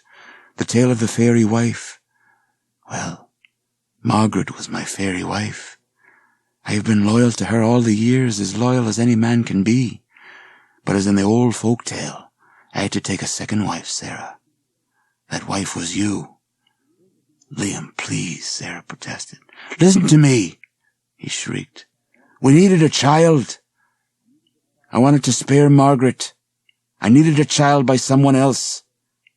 And the child had to be born in wedlock. That's why Margaret and I needed you, Sarah. We needed you to have the child. You don't know what my life has been like, Sarah. The demons. My father passed them on to me. My whole life." He swallowed. His eyes took on a glassy, faraway gaze. "My father, before Margaret and I fled, he taught me how to keep them down. He taught me to be vigilant, and he told me how to free myself, by having a child in wedlock, the only way to free myself. But I couldn't do that to Margaret, could I? My mother died when I was 12. I'm sure she wanted to die. I'm sure she willed herself to die, knowing the truth, knowing what was about to happen to me as I reached manhood. So I couldn't do that to Margaret." "Liam." "What demons?" Sarah interrupted. "What demons are you talking about?" "The demons of superstition." "Didn't you wonder about my superstitions, Sarah? Didn't you wonder why I was so strict, so vigilant, so watchful every waking moment? It was because of the demons. But I can't keep them away, because all of them, all the demons of superstition, they all live inside me." Staring up at her troubled husband, Sarah's guilt competed with her fear. I could have helped him. I should have seen how frightened he was. Liam continued his story in a trembling voice. "Whenever I slip up, whenever I forget to observe a superstition, every time someone near me violates the rules of superstition, it gives a demon the chance." "A chance to do what?" Sarah asked softly. "A chance to slip out of me," Liam replied, avoiding her stare. "The demons slide out of my body. They slip away and kill. They only kill people I know, a friend, an acquaintance, someone I met only briefly. They murder. Then they vanish forever." Sarah was beginning to understand. So this was Liam's dark secret. He had murdered and he couldn't face the truth, and so he had created the demons to explain the murders, someone to blame, someone to help make him feel guiltless for the hideous crimes he had done. I tried to warn you, really I did. Sometimes the demons let down their guard. Sometimes they go dormant. They go to sleep or something. That's when I called you. That's when I warned you to stay away from me." Sarah gasped. "You made those frightening calls?" Liam nodded. "Yes, I called. I tried to warn you before it was too late. Too late for you." Sarah pressed both hands against her burning cheeks. "Oh, my God. Margaret and I did everything to keep you happy. We worked so hard to keep you innocent, to keep you from knowing. We were a family, and we didn't want anything to ruin our family. So when Kristen came barging into town, Kristen was my second wife. Margaret and I hoped she would have the child, but she failed us. So we had to try again." "Oh, my God," Sarah murmured, her hands pressed against her cheeks. "When Chip and Kristen showed up to spoil our plan, Margaret insisted on taking care of her." She killed them?" Sarah choked out. Liam nodded grimly. "Margaret didn't like to kill. She was a quiet person, like me, but she knew we had no choice. We tried to keep you innocent. It was so important to us. But then you came home early tonight, and you saw us, and then you killed Margaret." "No!" Sarah screamed. "Stop saying that!" "You broke the mirror, Sarah. You broke the dresser mirror. When you did that, they slipped out of my body. They murdered Margaret. I couldn't do anything to save her." Stammering now, his voice choked and tight. "I hurried out. I drove here as fast as I could, hoping, praying the demons weren't going after Milton. I got here too late." He made a clumsy dive for her. Missed. She leapt up and dove for the poker, grabbed it in one trembling hand. "This is insane," she cried. "There are no demons. Look, I'll show you." "No, wait!" A desperate cry. But she was already at the hallway. She pulled the poker back over her shoulder like a baseball bat, and watched the mirrored wall shatter with a crack, and then an echoing crash. She swung the poker again, shattered the next mirror panel. Behind her she heard his terrified wail, like a shrill siren. Liam's cry, revealing so much pain, so much horror, forced her to stop and turn around. He crouched at the entrance to the hall, head tilted back, eyes bulging wide, mouth open in his endless wail. He appeared to choke, raised his hands to clutch his throat as his tongue shot out of his open mouth. No, not his tongue. Something wider than a tongue, and purple. Something purple unfurling from Liam's gaping mouth. Two of them. Two tongues. Stretching from Liam's mouth, longer, stretching into the hallway, twisting, waving as if reaching out to Sarah. Liam fell onto his side, clutching his throat with both hands. "Oh, my God, what have I done?" Liam uttered a choked groan as yellow foam pushed out of his mouth behind the tongues. No, not foam. A head. A spongy yellow head. The two tongues leaped out from the bubbling head. Two red eyes opened. The heads poked through Liam's open mouth as he gagged and choked, his hands flailing the air wildly now. A sour odor rose through the narrow hallway, heavy and rank. The air grew colder. Sarah felt the sour dew on her cheeks. Yellow shoulders slid up past Liam's lips. The flesh appeared spongy, glistening wet. The twin tongues flapped against each other. The red eyes opened and shut rapidly, focusing on Sarah. Liam lay sprawled on his back now, arms flying wildly, helplessly above him, feet kicking, head tilted back as the red-eyed demon, its tongues leaping out before it, slid the rest of the way out from Liam's mouth, making a soft plop, as its yellow taloned feet splashed onto the floor. With a hard jerk, it pulled a yellow lizard-like tail from Liam's throat. Then it straightened up, tongues twirling around each other, entwining like twin serpents, and took a heavy, wet step towards Sarah. Staring in horror and amazement, it took her a few seconds to realize that it planned to attack her. She staggered back, turned, tried to run the other way, toward the bedroom. Too late. She felt the purple tongues, hot and sticky, wrap around her neck, pull her back, tightening around her throat. The smell.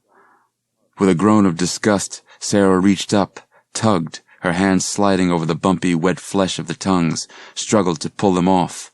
Felt the hot, spongy front of the demon press up against her from behind. She heard a groan behind her, heard scuffling sounds, the crunch of broken glass on the floor. She spun around as the tongues loosened their wet grip on her neck, and saw Liam's arms around the demon's spongy yellow middle. The tongues slapped the air angrily, like whips, but Liam held on. He pulled it off me, Sarah realized. "Sarah, run!" Liam pleaded. She hesitated, staring at him as he desperately held on to the eggy flesh of the creature. Obediently, she squeezed past them, hurtling to the living room, turned back, in time to see the creature lift Liam in its arms, then raise one yellow knee. It happened so fast. The demon held Liam high, then brought him down hard, raising his knee into Liam's back. Liam made a splintering sound, the sound of a crab shell being cracked. He groaned and slumped back in the creature's arms. His dark hair touched the floor as his head swung back, and his eyes, dull, faded now, nearly lifeless, fell on Sarah. I'm so sorry, Liam, she called. You told the truth. I can't believe what you lived with your whole life. I did one good thing, Liam's choked reply, a whisper, like the wind against dry leaves. I saved you. His head fell back. His hands slumped to the floor. Liam is dead. Oh, God. He's dead, and now. Liam moved. His head jerked. Sarah gasped. She took a step back into the hallway.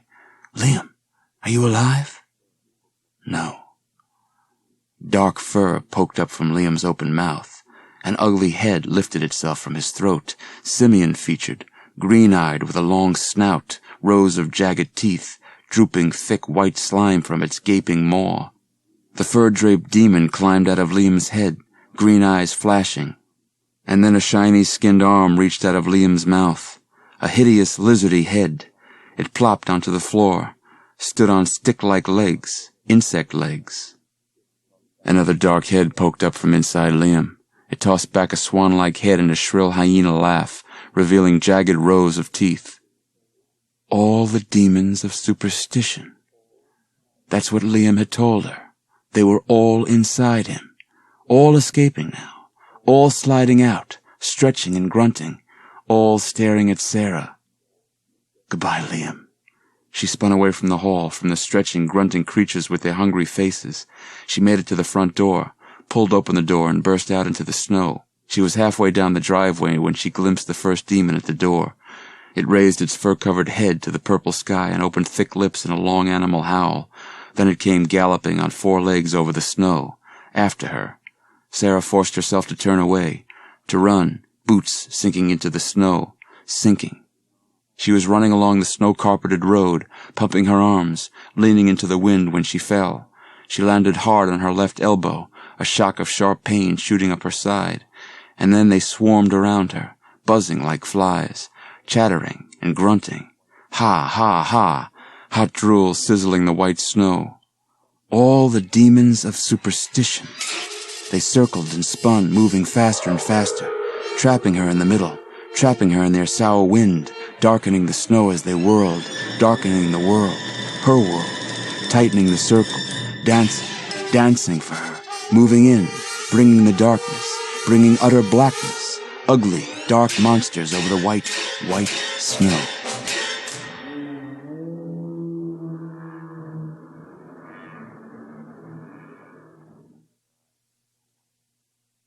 When Sarah opened her eyes, she saw white. I'm dead, she thought. I've entered the white glow of death. You're awake. A man's voice, soft and low. A face appeared above Sarah, a black man, his head wrapped in bandages. Sarah squinted up at him, recognized him, the police detective. "She's waking up," he called to someone. "Better come. Let me know when I can question her." The detective slipped from Sarah's view. He was replaced by a pleasant-looking woman. Am I in a hospital? Startled by the sound of her own voice, so real, the woman nodded. Strong hands on both shoulders pushed Sarah gently down. Don't try to sit up. Take it easy.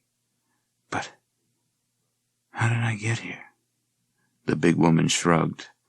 That policeman, he found you and brought you in. Sarah coughed, her throat ached. As if reading her mind, the nurse handed her a glass of water. "You had a terrible shock, poor thing. I checked out your chart when I came on duty. The doctors don't even know what happened to you. Undetermined shock trauma. That's all it says on the thing." She raised her eyes from the chart. "Were you in an accident or something?" I don't really know," Sarah started. "I have to get up. I have to go." The nurse gently pushed Sarah down again. "Sip that water slowly, hon. You're going to be okay. But you'd better not be getting up just yet. At least not until the doctors do their rounds." "But You're looking a lot more perky than we thought you would. Really, I can see you're real worried, but everything's okay. And here's the good news." She smiled down warmly at Sarah. Good news? "Yeah? You're going to be okay. And your baby is fine, too." My baby?" The nurse nodded. A grin spread across her face. And Sarah started to scream.